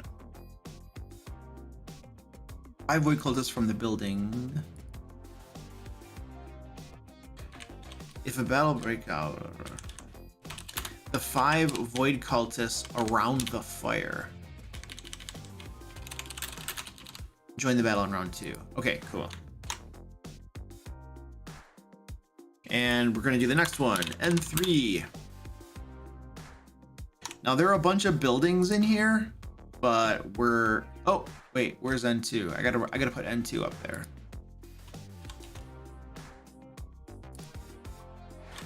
N2. There are a bunch of buildings. We are not going to detail every single building.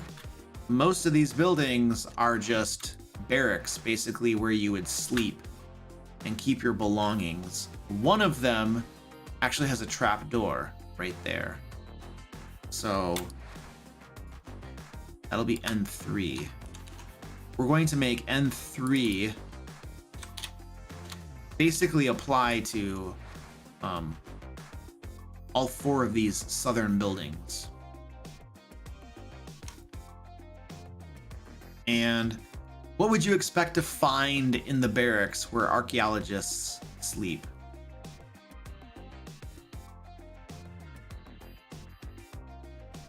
Void barracks. The 4 southern buildings serve as barracks for the void cultists.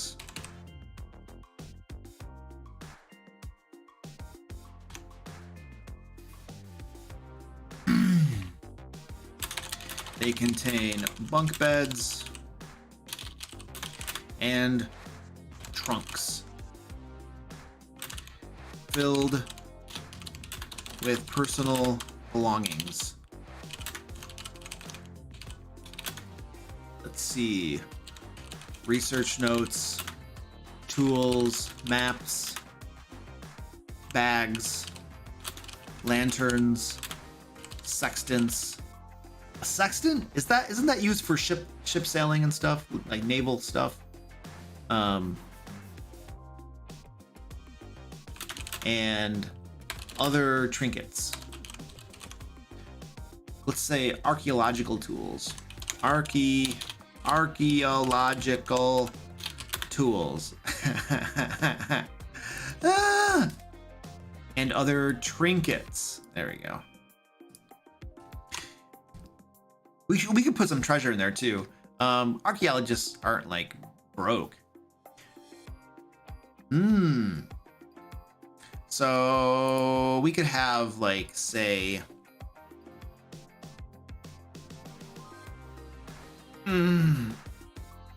maybe 300 copper pieces, 100 silver pieces, and 50 gold pieces. So let's take that down. Geez, man. A lot of silver pieces. So we're gonna place some of this in there. There is also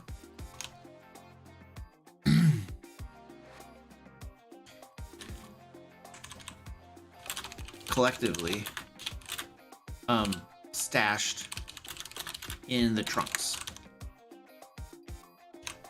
Cool. Ooh, bottles of acid. Ooh. How much is fine wine? How much is a bottle of fine wine worth?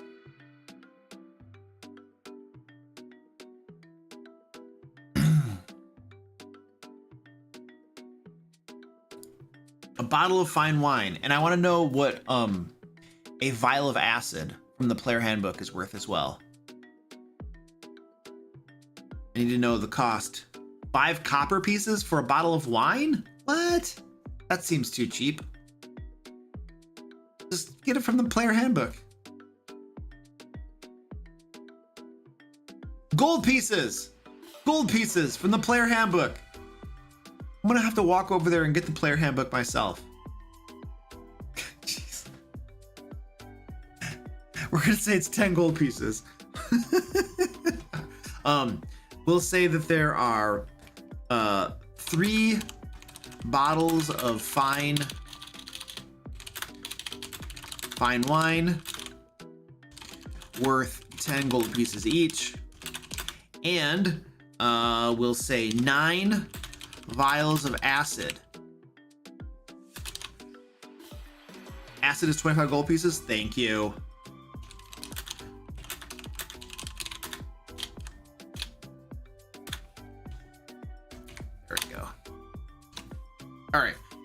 So that's 30 gold pieces. What's 9 to, oh geez, I need a calculator for that.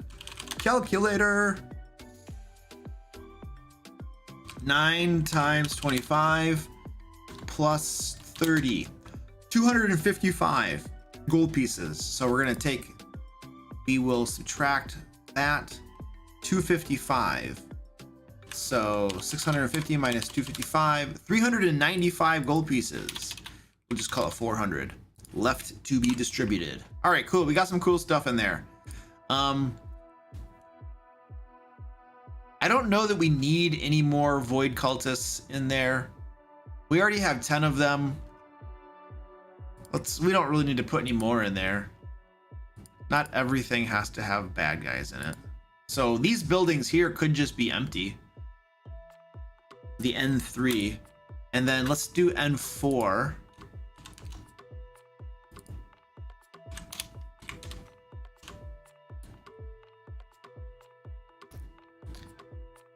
And this just has some stools in it. It has the trapdoor and it has a chest as well.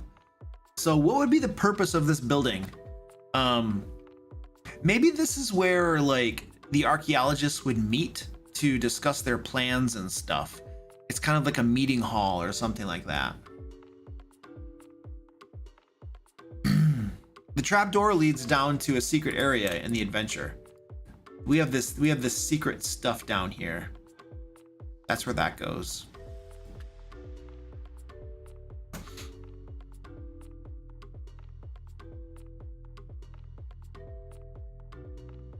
Ooh, yeah, I like that. Some poison gas traps. That sounds cool. All right, let's flesh this out then. So we got N4, Void Meeting Hall.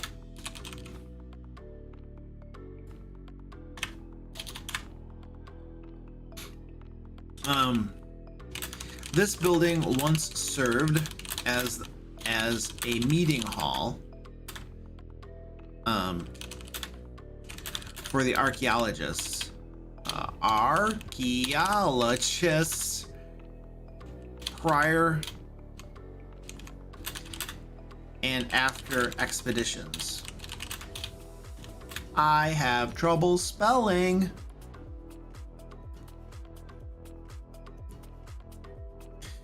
I also just type things wrong, and then it's just easier to spell correct than try to change the typing.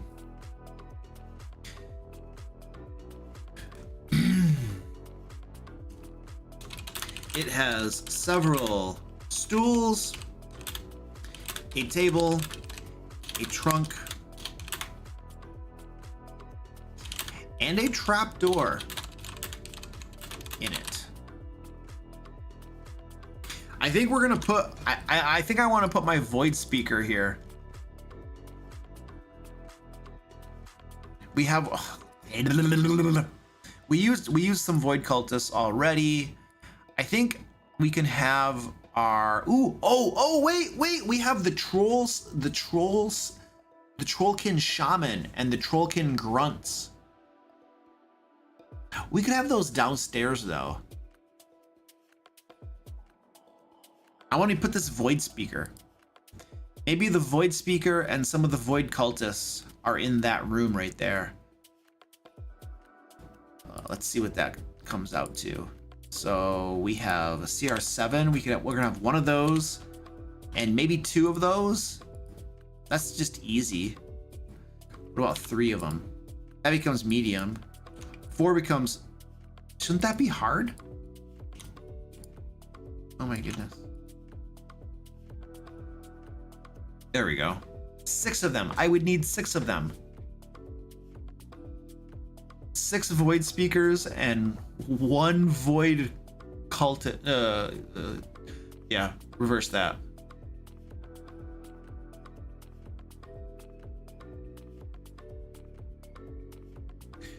You think the black-eyed void speaker should go downstairs and not up here?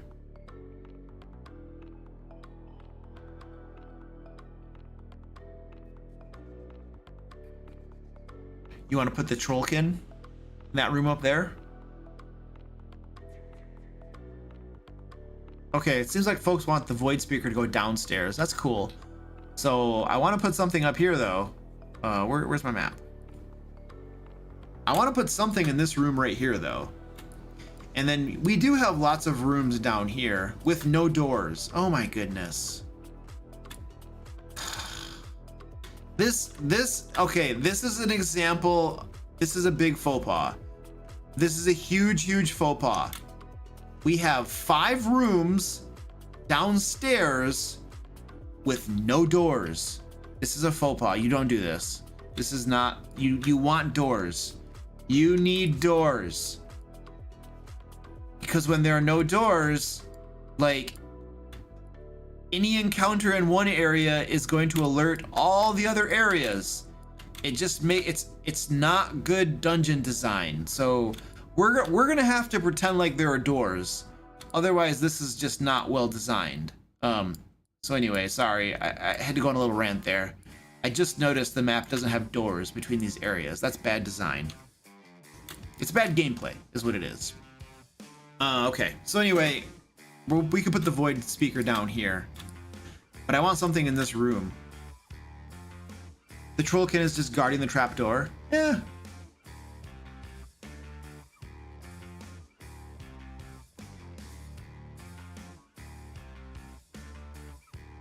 No mimics. All right, so let's do the trollkins then. What were they? Where's my thingy?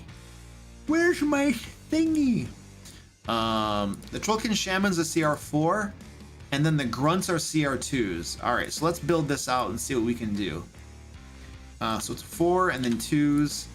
So if we have 3 of them and 1 of them, that's a medium. I want this to be hard. I want this to be a hard encounter. What if we have 2 shamans? Oh, there we go, 2 shamans.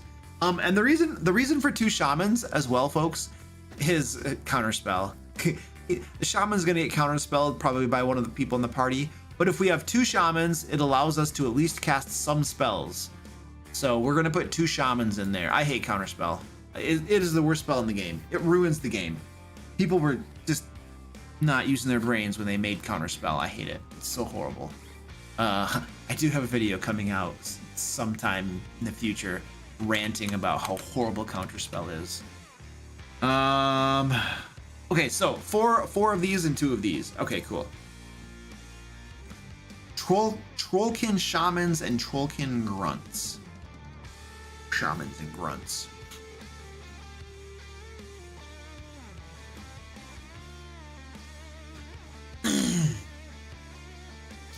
What was the name of this person? Sorath?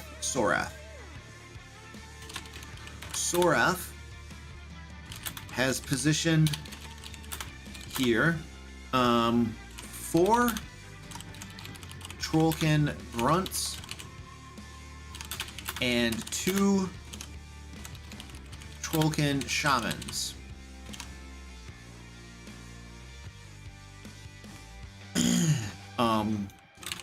Serving as guards to the trapdoor that leads to the secret, to the underground area below the expedition base camp. The trollkin do not join any combat outside the meeting hall. However, they do immediately attack any intruders who attempt to enter. Again, seeking to capture or knock unconscious. Spelling.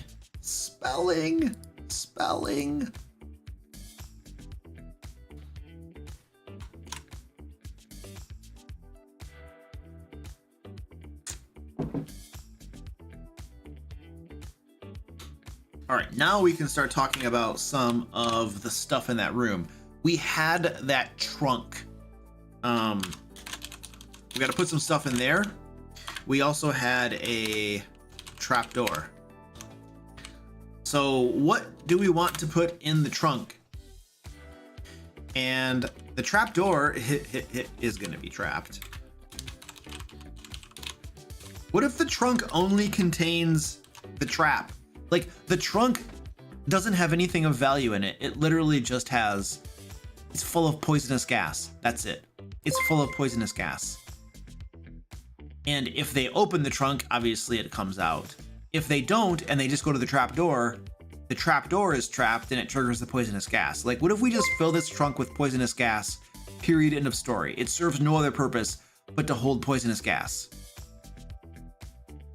Could probably do that. Add a bottle of fine wine in it that's poisoned. Oh! It's full of poison. Yeah, I like that. It's just full of poison.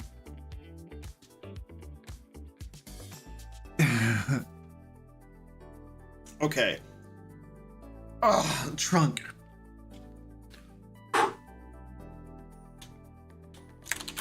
The trunk is filled with poisonous gas and has lying on the bottom one bottle of fine wine that has long since become fouled.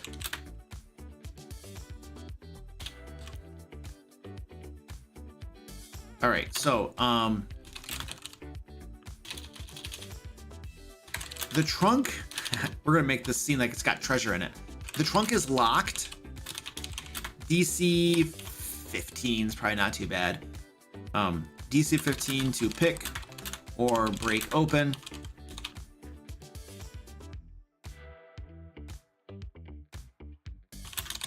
When the lid is opened, the poisonous gas is released into the room, filling it. What kind of damage should it do? Let's go take a look at damage and see what's a reasonable amount of damage to do here. We'll go to the Dungeon Master Guide. Oh my goodness, really? Dungeon Master Guide. There is a place in here that has traps that gives us some guidance. I think this might be it. And damage severity by level. So they are level 8. We could have this be dangerous and do 4d10 damage and have it be a DC 14. That sounds about right. 4d10.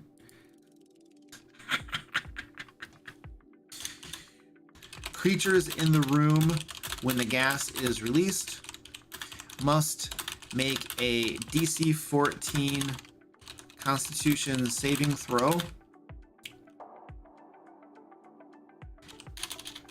Taking 4d10 damage, poison damage.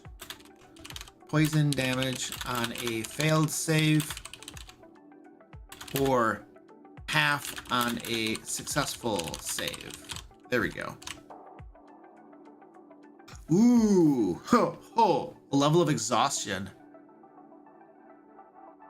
Oh, furthermore,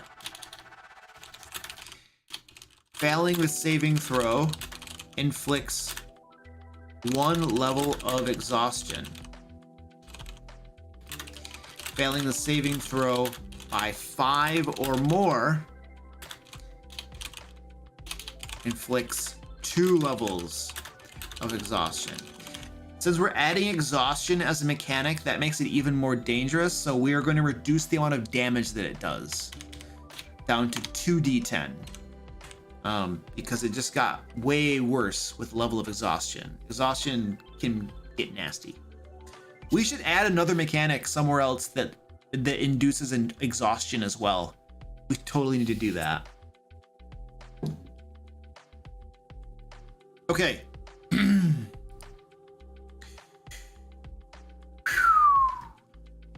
Okay, now we gotta talk about the bottle of wine. Drinking. Oh. The wine within the bottle is effectively poison. Just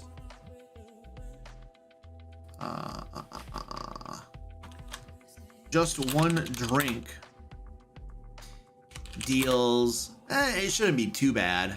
Maybe like 1d6 poison damage.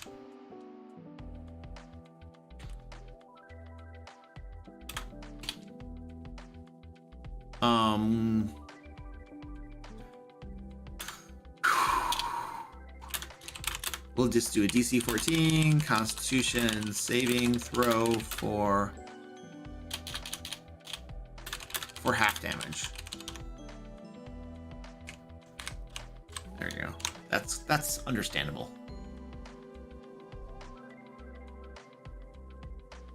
Oh, I hate the one DND exhaustion mechanic. I hate it. I hate it with a passion.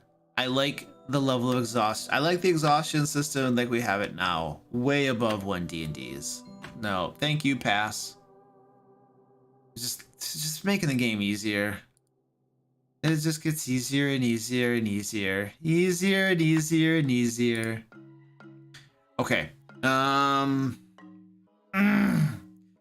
is done. The trapdoor is trapped. Excellent. The trapdoor leads to area. We haven't numbered this area yet. It's going to be N4 or N5, I mean.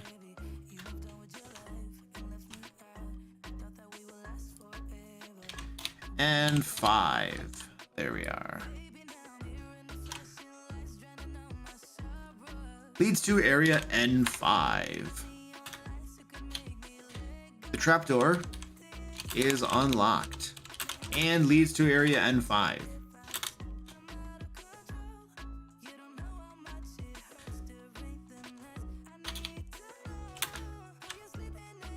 It is also trapped and triggers the opening of the trunk if it hasn't already been opened. The trap can be detected with a DC. I'm gonna make it kind of hard. DC 16 Wisdom Perception check, and disarmed with a DC. Make it 15. DC 15 Dexterity. Thieves Tools check. All right, there we go. Let's do this up. Do it up. Do it up. Do it up. Come on.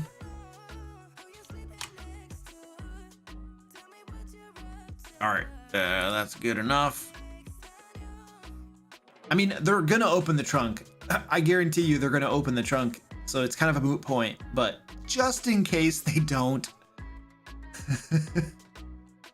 Yeah, I wanna make it hard.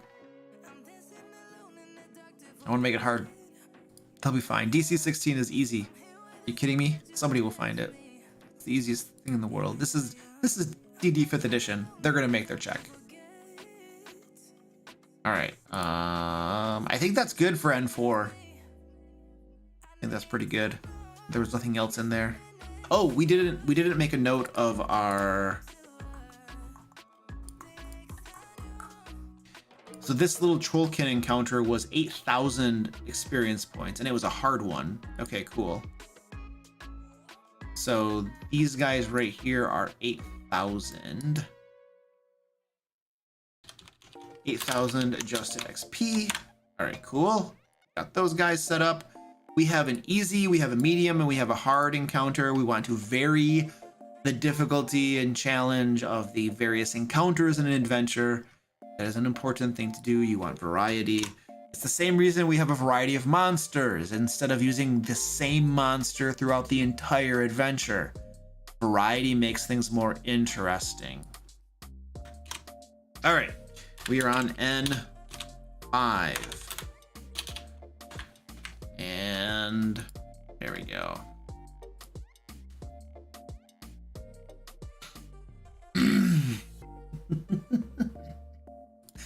All right, ladies and gentlemen, we're gonna take a quick break to give my cats a bunch of catnip. But before I do that, I want to remind you that we have a giveaway going on.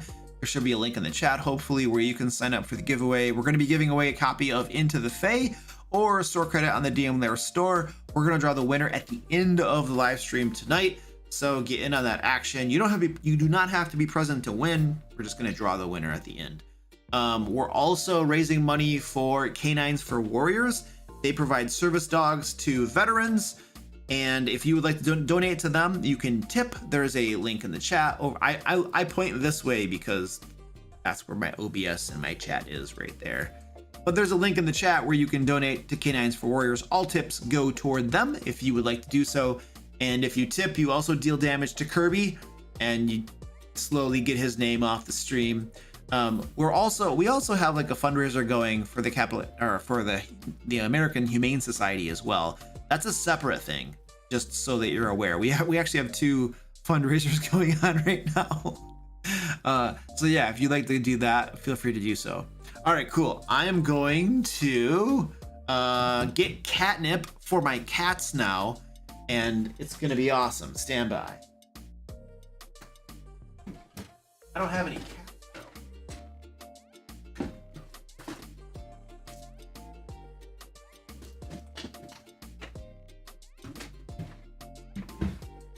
I don't have any cats down here. I usually have a cat sitting here. Squeaky! Where did Squeaky go? Squeaky left? I don't know where Squeaky is. Squeaky! All right, I have cats coming now. What's up? What's up, guys? I got him to come. All right, let's go to the cat cam. This is what we're doing. We got the cat crack going on right here. We're gonna get these guys all hopped up. All right, first up is the penguin.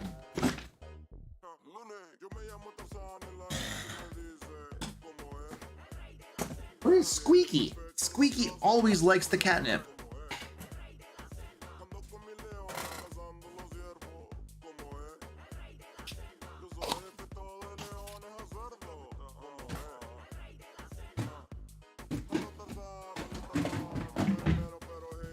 Okay. You watch the cats, I'll be back.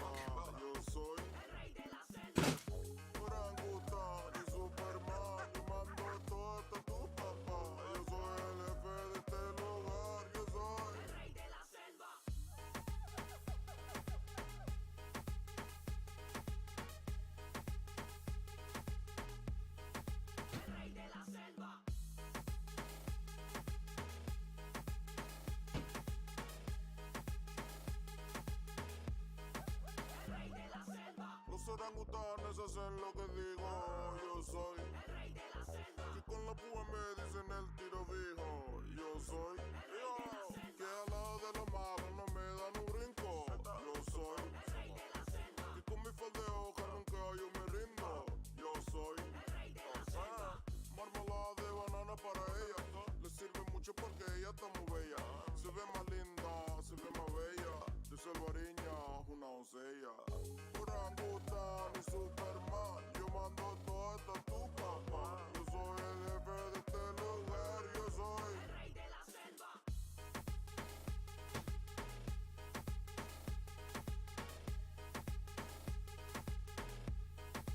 El rey de la selva.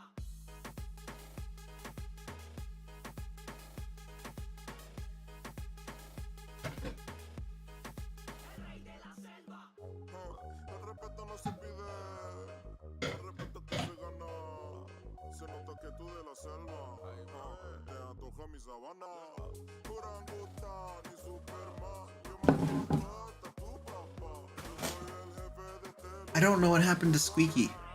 Squeaky's always down here for the catnip. That's crazy.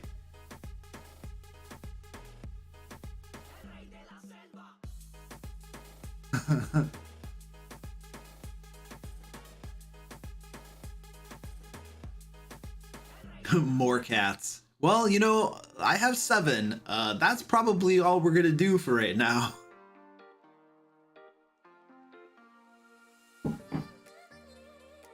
I don't know where Squeaky is. Yeah, he's taking an extended nap. He might be. He probably ate like half of the cat treats. Oh, there's Mommy. Mommy's like walking back there. Oh, she's doing over there, man. All right, let's keep going. Let's keep going. Where's my... push the wrong button. All right, here we go. We are now going to start working on the area below here. N5. So, I want to make a little note here. Underneath the base camp.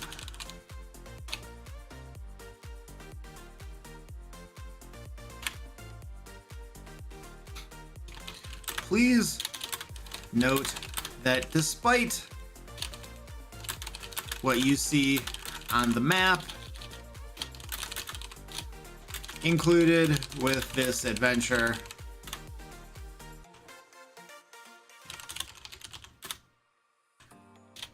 there are in fact doors between each of the rooms in the underground area of the base camp. There we go. Okay. Thank you. Because our map doesn't have doors. There are no doors, and there have to be. Otherwise, this is bad. All right, now what are we gonna put in N5?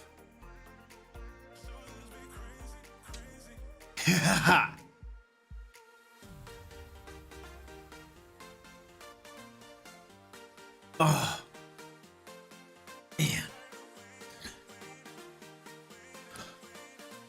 Well, where would the void speaker be? Oh, look at this. We have a little ceremonial ritual place. We could put the void speaker right there. You know what I think I'm gonna do? And then we have prison cells over here. Let's get our numbers. We're gonna number these rooms really quick, and then we're gonna decide where our encounters are, and then we're gonna flesh things out.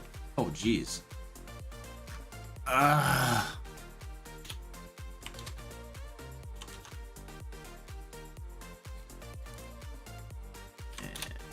And 7. This will be... Whoa! This will be N8. And this will be N9. There we go. Whoa! Oh my word! Having trouble here. Having trouble here.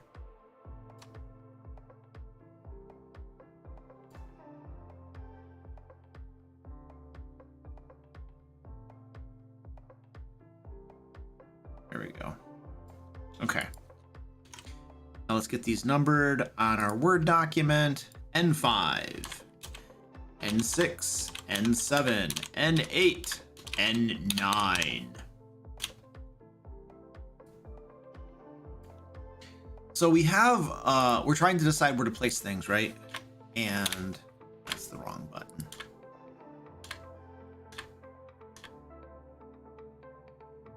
The creatures we have left to use. We used our Trollkin and the Trollkin Shaman, the Trollkin Grunt. We used those guys.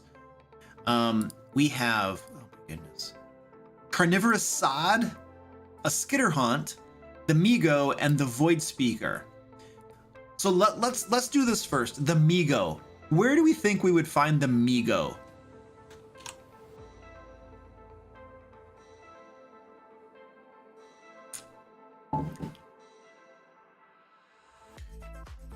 Where would the Migo be? I almost feel like that's gonna be N9, right? Like, we have like an altar basically set up with some, what do they call these things? Pews? Well, N5 doesn't have to be guarded. The guards were up here, remember? We had the guards here in N4, so it doesn't have to be guarded. But I think the Migo is probably gonna be an N9.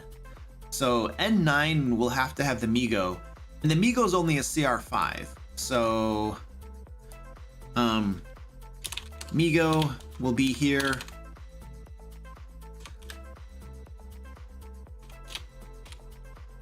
One Migo, but a CR5 is gonna get killed like in 2 seconds. So that's not gonna work. We have one CR5. Yeah, that's trivial.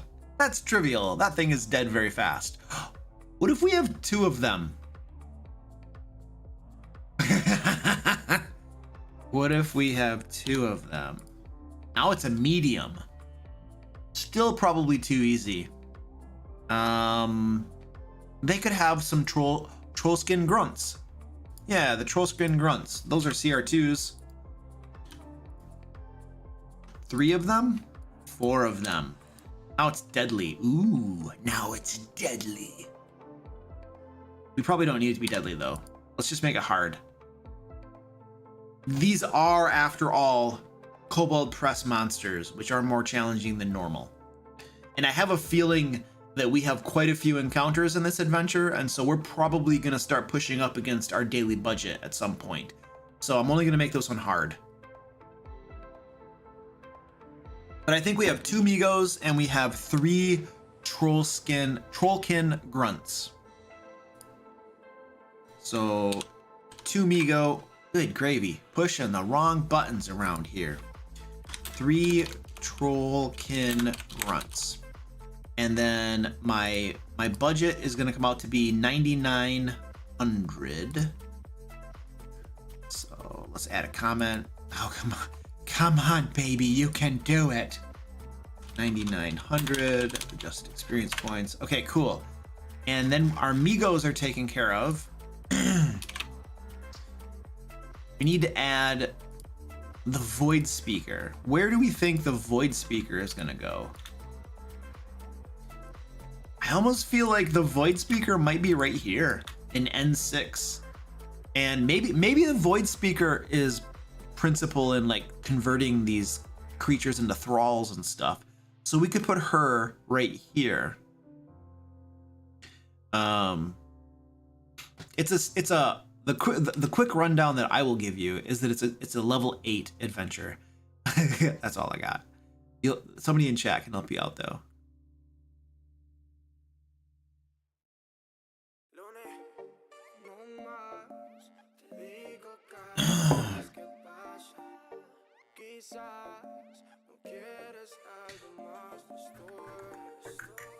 What am I doing? A void speaker with a trollkin shaman. Then you have two spellcasters. You could do that. The void speaker has a group of thralls around the table speaking the black candle. Yeah. What do we want to use for thralls though? I mean, I definitely think we want to do the voidkin or the void speaker for sure. If we have one void speaker, that's an easy encounter. So we need something else to go along with her. We've already used the trollkin grunts a couple times. We've already had encounters with void cultists. So we could use them again, but we've already used them a couple times. I would rather have more variety and have a different type of humanoid that could be working with her. So the question is do you have any quick thoughts on that? Because we're getting low on time. Yes, bacon stuffed barbarians. I don't feel like undead. Undead don't feel right for this adventure.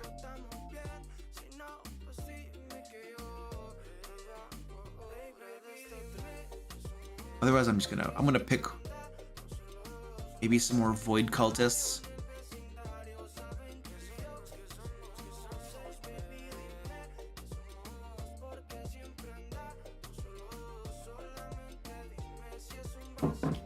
Yeah, I think I'm just gonna use more void cultists. I gotta get this done. Okay, cool. Thank you, Goliath. Appreciate that, dude. Have a good night, dude. I'm gonna use void cultists. That's what I'm gonna do. Because I need to get this done. 4 of them? About 5 of them. Let's do 5 of them. So we have 1 void speaker, and that's a CR. So okay, 1 void speaker. Let's get this over here. And where did we say we were gonna put that? N6. N6 is gonna have 1 void speaker, and I can't remember. 5 of them. 5 void cultists, and the challenge on that is 6,800 adjusted experience points. You comment 6,800 adjusted experience points. Okay, cool. And I'm curious what we're at right now. Let's add these up. See what we have left on our budget.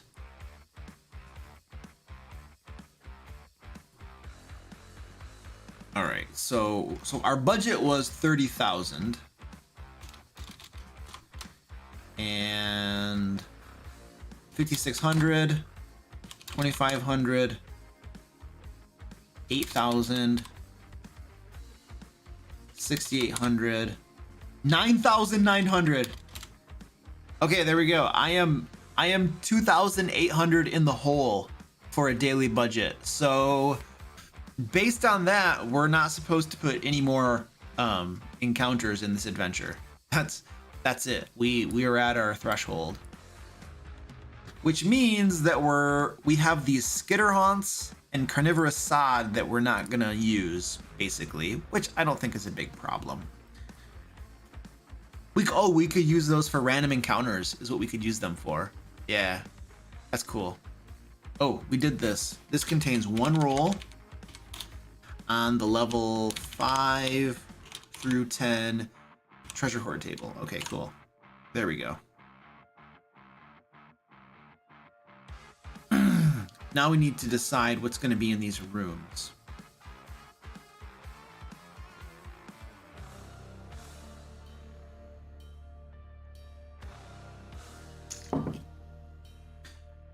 And we're not gonna be able to do anything fancy for most of this, guys, because we have a half an hour to flesh this out. So our time constraint is gonna constrain us on what we're able to do here. So let's go over to our map, and we are at N5. This doesn't have anything in the room besides storage. So what kind of things are stored here? What kind of things would the archaeologists or the Migo and the thralls have stored here? Void storage. There we go.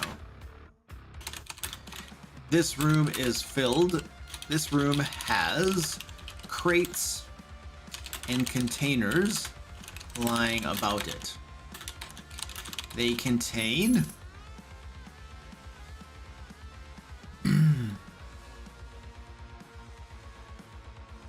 ooh, a variety of curiosities, curios, trinkets, and relics that the Migo, what is his name, Sorath? That Sorath gathered during its first attempt to colonize the world. What would those be?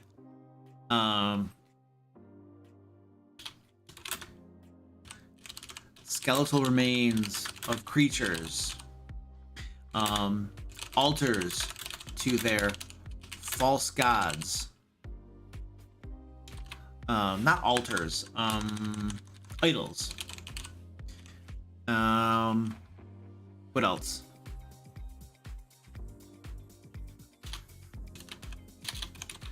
And the like. All right, that's good enough. We got to keep moving. Now, N6 has the void speaker. All right, so we're going to say, what's N6 look like? Whole bunch of, it's like a kitchen. Yeah, okay, so this used to serve as the kitchen. This is the void kitchen. The void kitchen. Everything's the void. This room used to serve as a kitchen for the archaeologist. Look how I spelled archaeologists. Hey, look at that.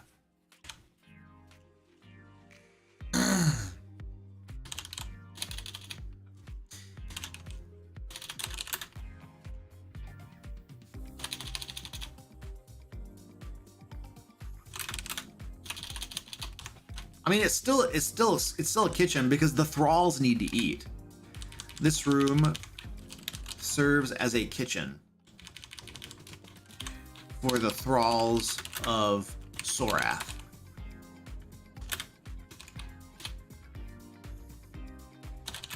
The barrels and containers. The barrels about the room contain foodstuffs and I don't know. Yeah, that's good enough. Foodstuffs. Gathered around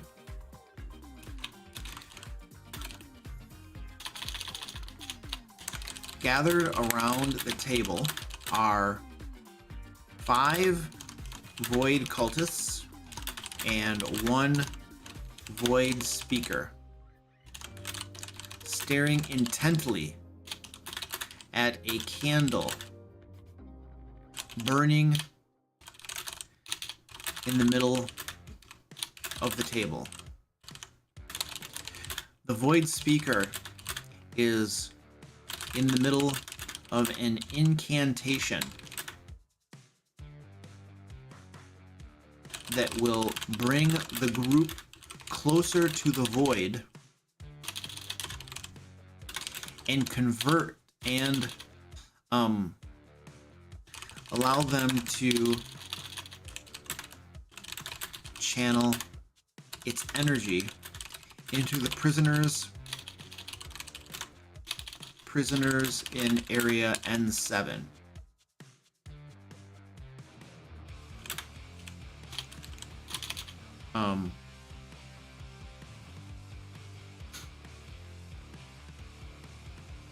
Slowly converting them into followers of Sorath.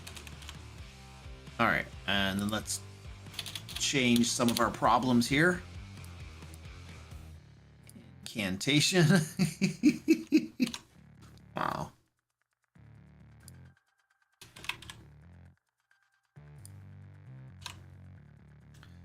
Oh, baby. Rachel, thank you for the $5 donation to the American Humane Society. Really do appreciate that. And what is their reaction going to be? Yeah, I think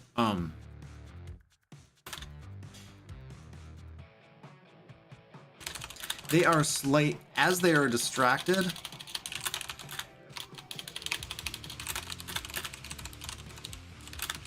Attempts to sneak into or through the room have advantage. Not through the room, into the room.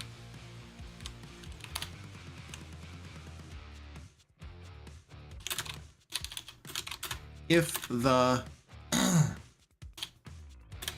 void cultist or speaker notice intruders, they immediately attack.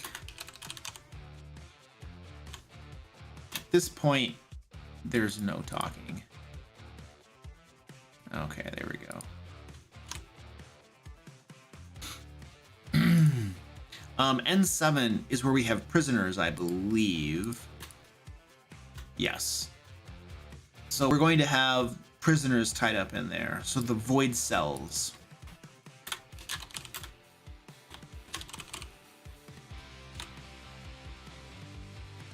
The speaker has nasty spells. Yeah. The CR7. Yep, she can kick some butt. She has a fireball? Does she really?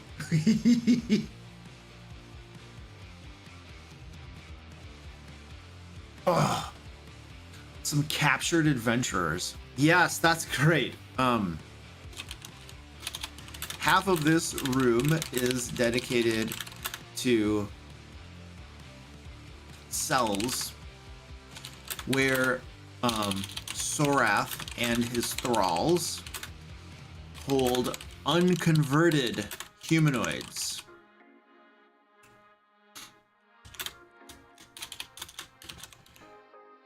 Currently occupying the cells are five adventurers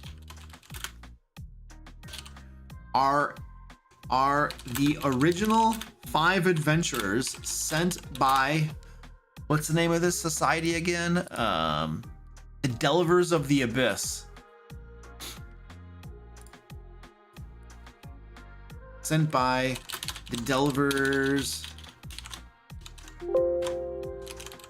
of the Abyss to investigate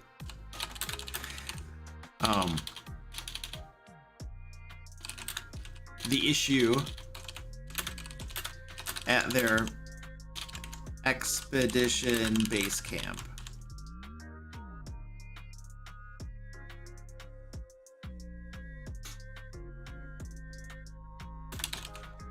They are being slowly converted into thralls of Sorath by the Void Speaker and cultists.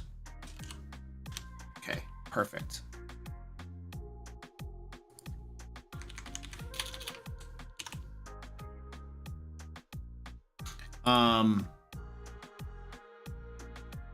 They can probably help them if they're rescued, but they're super weak. They're super weak. They'd probably need to take a long rest before they could do anything, I would say. So,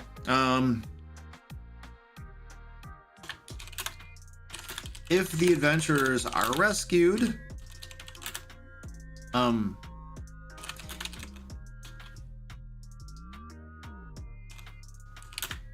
they would gladly help the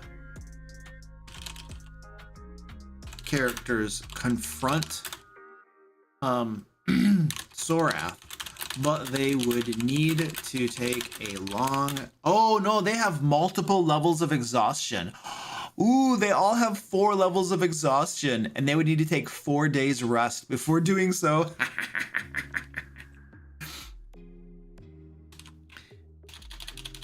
But they all have 4 levels of exhaustion and would need to rest for at least 3 days before being able to do so. We need a stat block for them. I think we could probably say 3 scouts.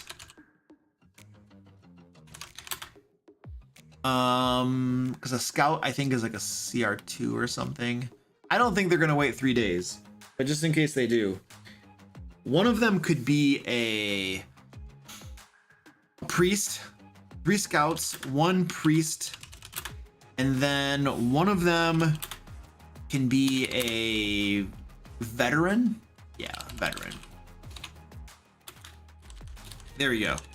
Give them some stat blocks just in case the adventuring party actually waits for them to help them.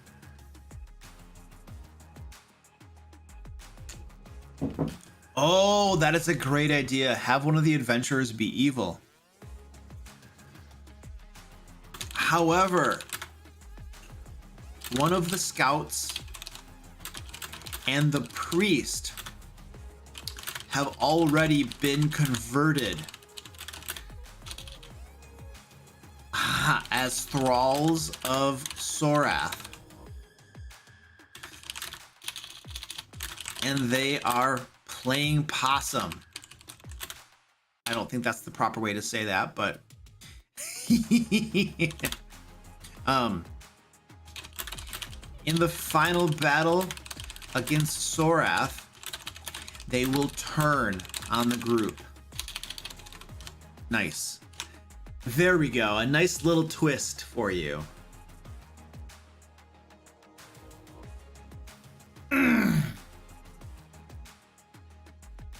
Oh, did I spell it wrong? Did I spell possum wrong? Synonyms. No, I think it's okay without the O, isn't it?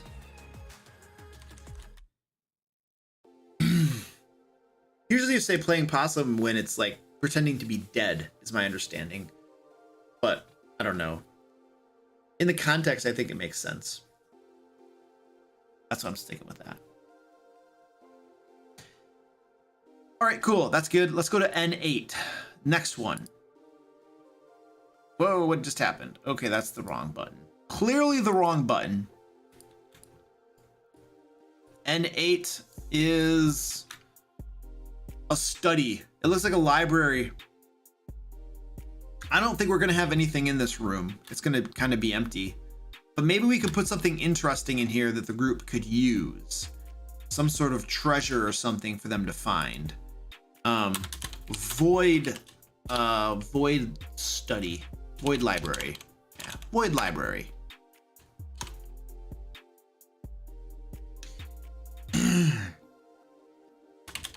Sorath and its thralls use this room.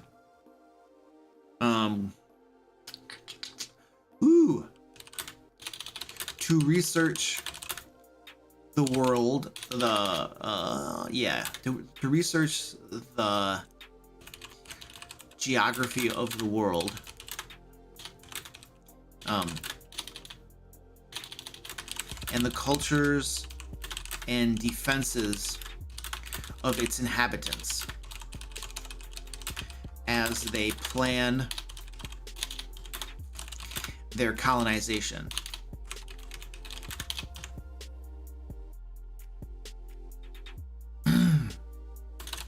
There are tables, stools, and a bookcase filled with books. All right, interesting thing here. On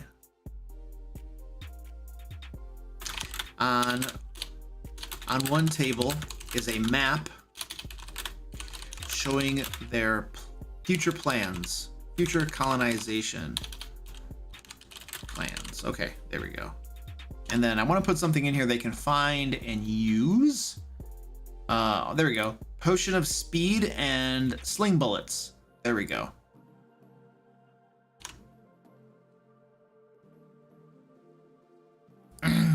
Where would that be? Where would that be on the map?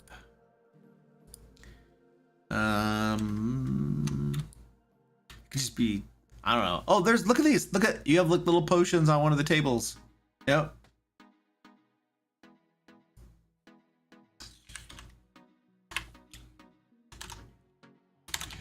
Treasure. One of the tables, several vials are lying on one of the tables. Most are empty, but one is full. It is a potion of speed. There are also 5 sling bullets plus 3 in a pouch on the same table. There we go. Nice.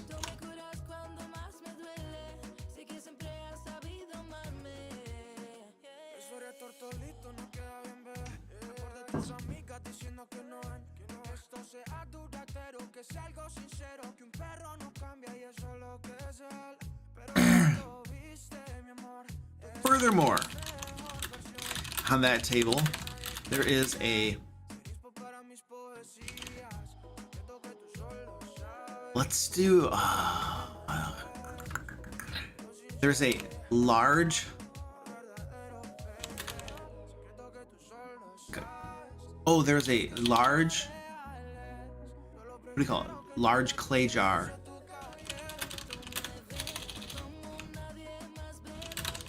That contains several egg sacs. The young, which are Sorath's young. There we go. Okay, cool. Thank you. Moving on. Okay, now we gotta get the final confrontation here. Oh, that's not actually treasure. That's not actually treasure. Let's put this back up here. All right. There we go. Okay, the last one here is N9. And now we're gonna have the 2 Migo and whatever else we put in that room. And there's like an altar, probably like a statue or an idol to whatever deity Sorath worships stuff. So, oh baby. Ugh. Oh, this room, what do they call it? A chapel? Oh yeah, Void Chapel. Void Chapel. This chapel is dedicated to the evil deity Sorath serves. It holds a large idol, an altar, and rows of pews.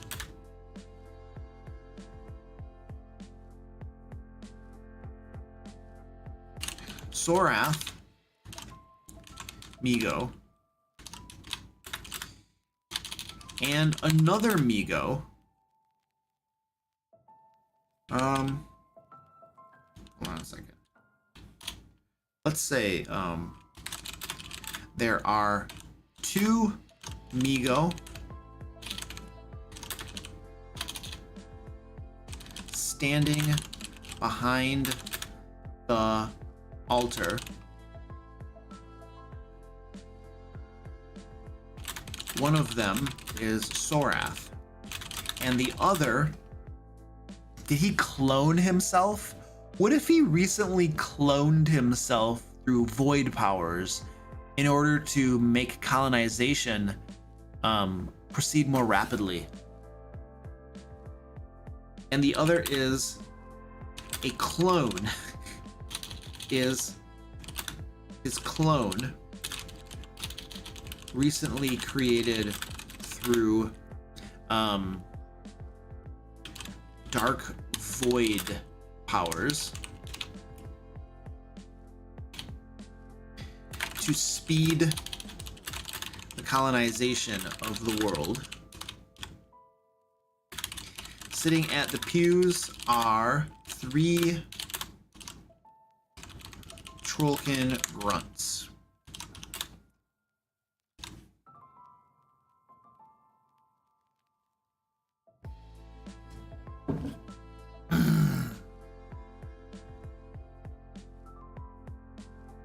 Oh, the altar statue has 3 uses of counterspell. Oh, that's very interesting. That's really powerful too. Oh. Okay, so we got this right here. Beautiful. When the characters open the door and or enter the room, Sorath greets them and offers them the choice of serving it willingly or as thralls.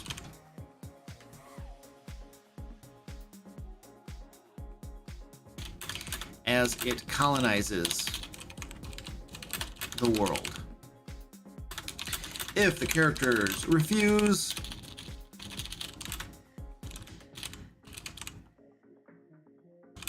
Sorath orders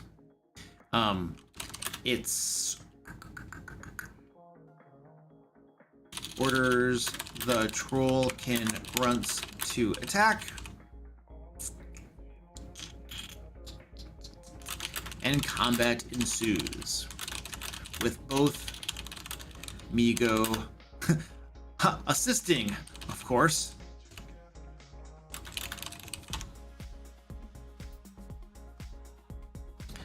We should say,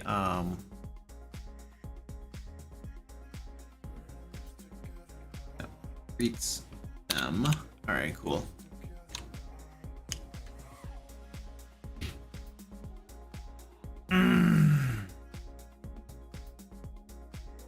I think it's like a layer action.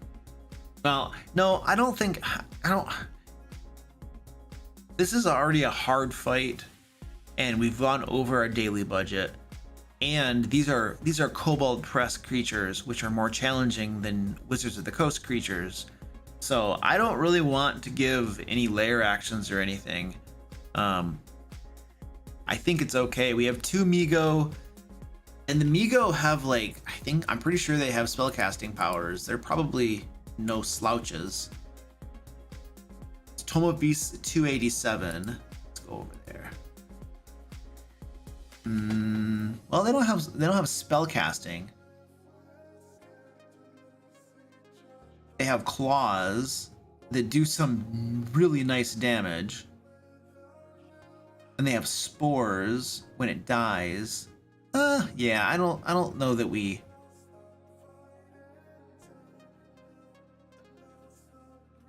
need to do anything else. I think it's probably okay as is. And we don't have a lot of time anyway. We gotta finish this off.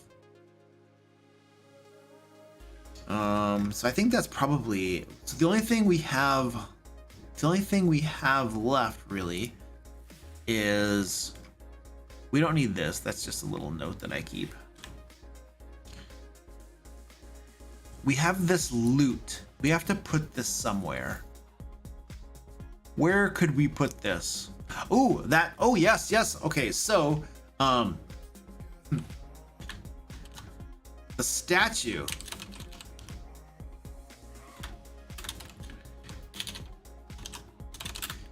The large idol is constructed of pure gold. Weighs several hundred pounds. Get that out of the dungeon. And is worth a lot of gold. So we have 800. This is 9, and then this is gonna be 3. So 2,000. Let's just make it 2,000 gold pieces. Bam. And that takes care of all of our loot to distribute. And then we just have some gems. Oh, you know what we could do? Let's put these gems on the Void Speaker. Where was that? The Void Cells. Here we go. Treasure. Ooh. The Void Speaker has on her. There we go. Some gems. Yay! Just throw the treasure around, spread it around. And that takes care of all of our loot that we needed to distribute. We're not using factions. Resolution.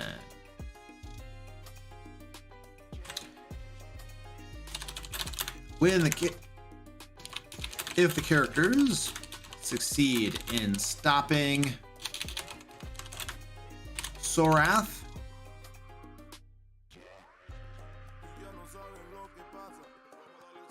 no, if the characters kill Sorath and the other Migo, any thralls that remain alive slowly convert back to their normal selves over the course of several days. Okay, there we go. When the characters report their success back to the Delvers of the Abyss, they are rewarded with the promised 1,000 gold pieces. I mean, you know, they didn't rescue the archaeologists necessarily. They might have. It depends on if they kill them all or not. But at least they killed the bad guy. Delvers of the Abyss. Is that what I wrote? Delvers of the Abyss. Yes. Okay. And Sorath is his name, right? Yeah, Sorath. I thought I might have been spelling it wrong. All right, sweet.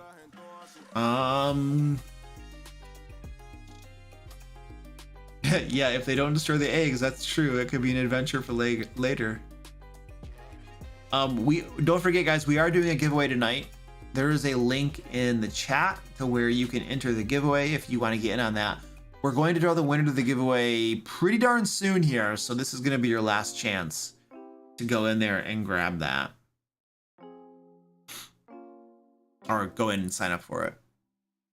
And I think the only thing we have left to do was our random encounters. And we're going to take the carnivorous sod is a CR1. So it's going to be really hard to make this. We need to have like a whole bunch of them. 10 carnivorous sod. Wow. That's a medium encounter. Oh, okay.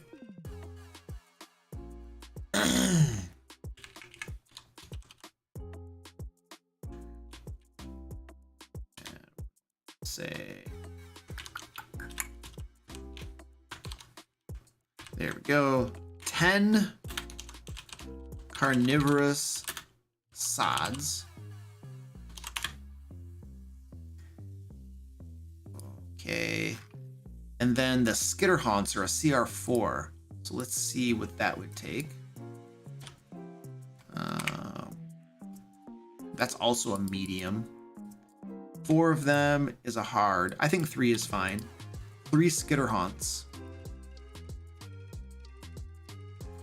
3 skitterhaunts. All right. And then we probably want to have some troll shaman and a trollkin grunt. That's a 4 and a 2.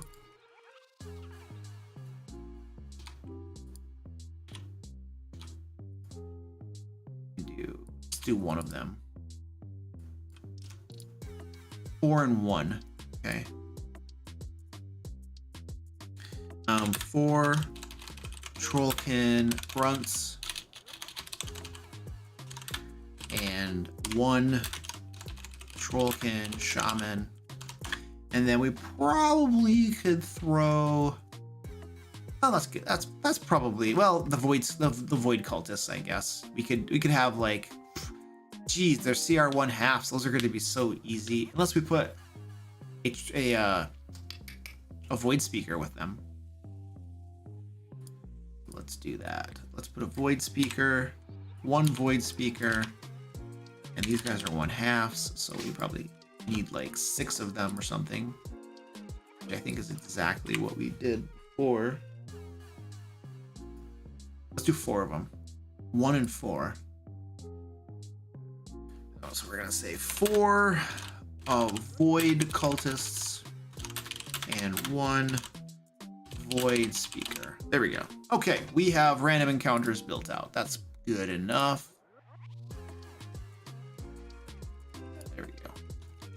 Cool. The last thing we need to do, is to name the adventure. So we need a name for the adventure, please.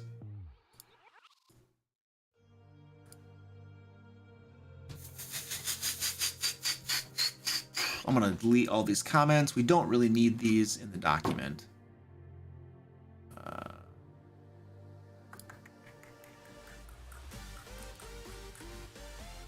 There we go. The Lost Expedition of Nobby. Oh. Digging up trouble. Where you go, me go.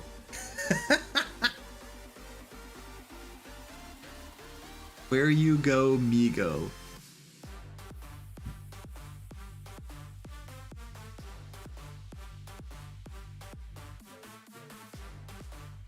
Other ideas for the name of the adventure?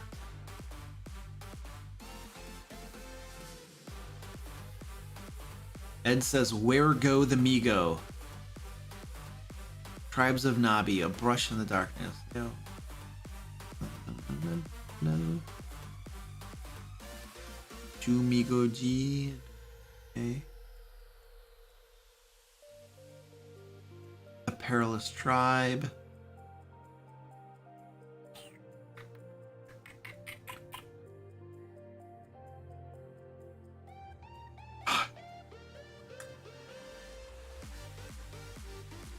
Into the void, the Nobby void, camp in the abyss, all avoid.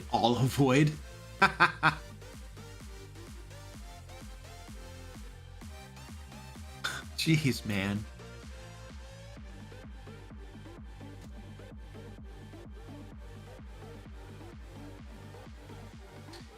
Avoid the void. Enthralled in the void. I like something with the void. I think the title should have something. Should have void in it.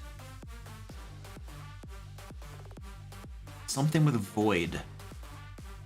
I like that.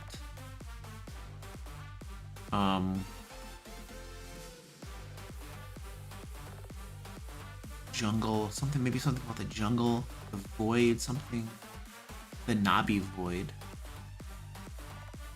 Delvers, voices in the void. Ooh, there we go, voices. Get some alliteration going on.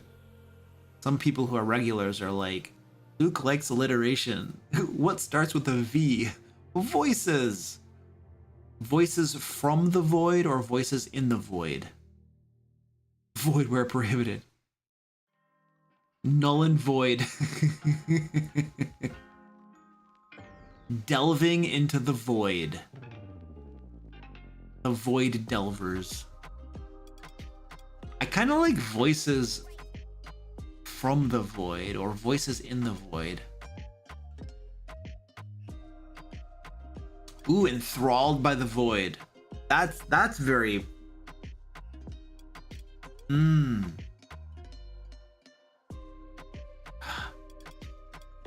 It's proper too.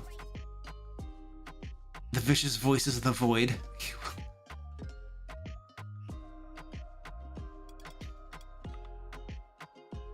Enthralled by the void. I kind of like that.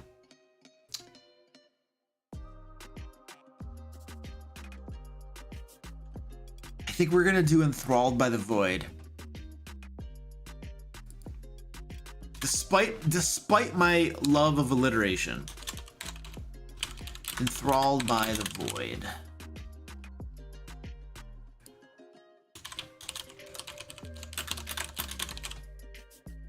Excellent.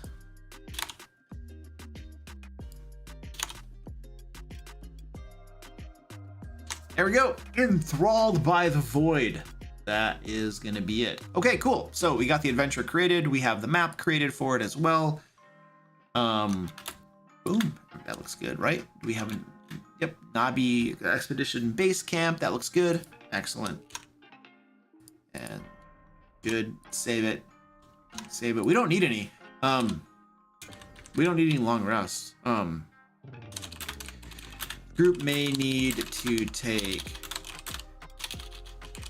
a couple short rests, but no long rests should be needed. Okay, cool. That's done. Excellent. Gonna close that. And then we're gonna go to over here. We're going to do the giveaway now. So I'm gonna pop over to wherever that screen is. And we will draw a winner to the giveaway for tonight. By the way, the adventure, where's my camera? By the way, the adventure that we created is going to be available on my website, thedmlair.com. It'll get up there at some point. I think probably, oh, you know what? We're publishing it a week from now. We're gonna publish it a week from Monday. Yeah, we have like a publication schedule now, so it's gonna be, you're gonna have to wait a week, but it'll be out there on my website eventually. Just you gotta wait for it. Sorry. Now I'm gonna draw the winner of the giveaway. All right, here we go. Let's draw the winners.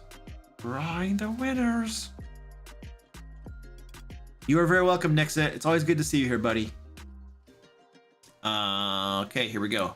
Draw winners. All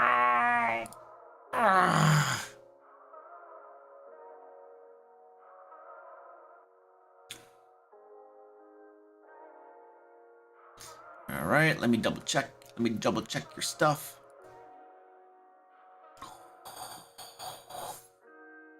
Okay, the winner is Black Rabbit. The YouTube, your screen name is Black Rabbit. You have won. Congratulations. I will be sending you an email to get, information about the giveaway to you and all that kind of cool stuff. So, yeah. Mad Hatter, you're gonna use the adventure. Cool. I mean, we created it for people to use it. So, yeah, whoever wants to use it, welcome to. Oh, I need some chicken dinner. That'll be awesome. Okay, cool. I'll send you a giveaway. I'll send you that thing. I think we're all set then. I think we're good. We got the adventure done. We almost got it done on time as well. So that's pretty cool. Thank you everybody for joining me. We'll be streaming next week. Next week we will be doing Q&A. So if you had questions or whatever, you can come by then and stuff. So thank you everybody for helping me create this thing. I think mostly I use the chat for brainstorming names. The monsters, you help with the monsters, and then the names a lot. I'm not good at coming up with names. So, all right, guys, thank you very much. It's been awesome hanging out. I will see you next time. Bye. Where's my button? I gotta find my button. My stop streaming button. There we go. Here we go. I'm ready.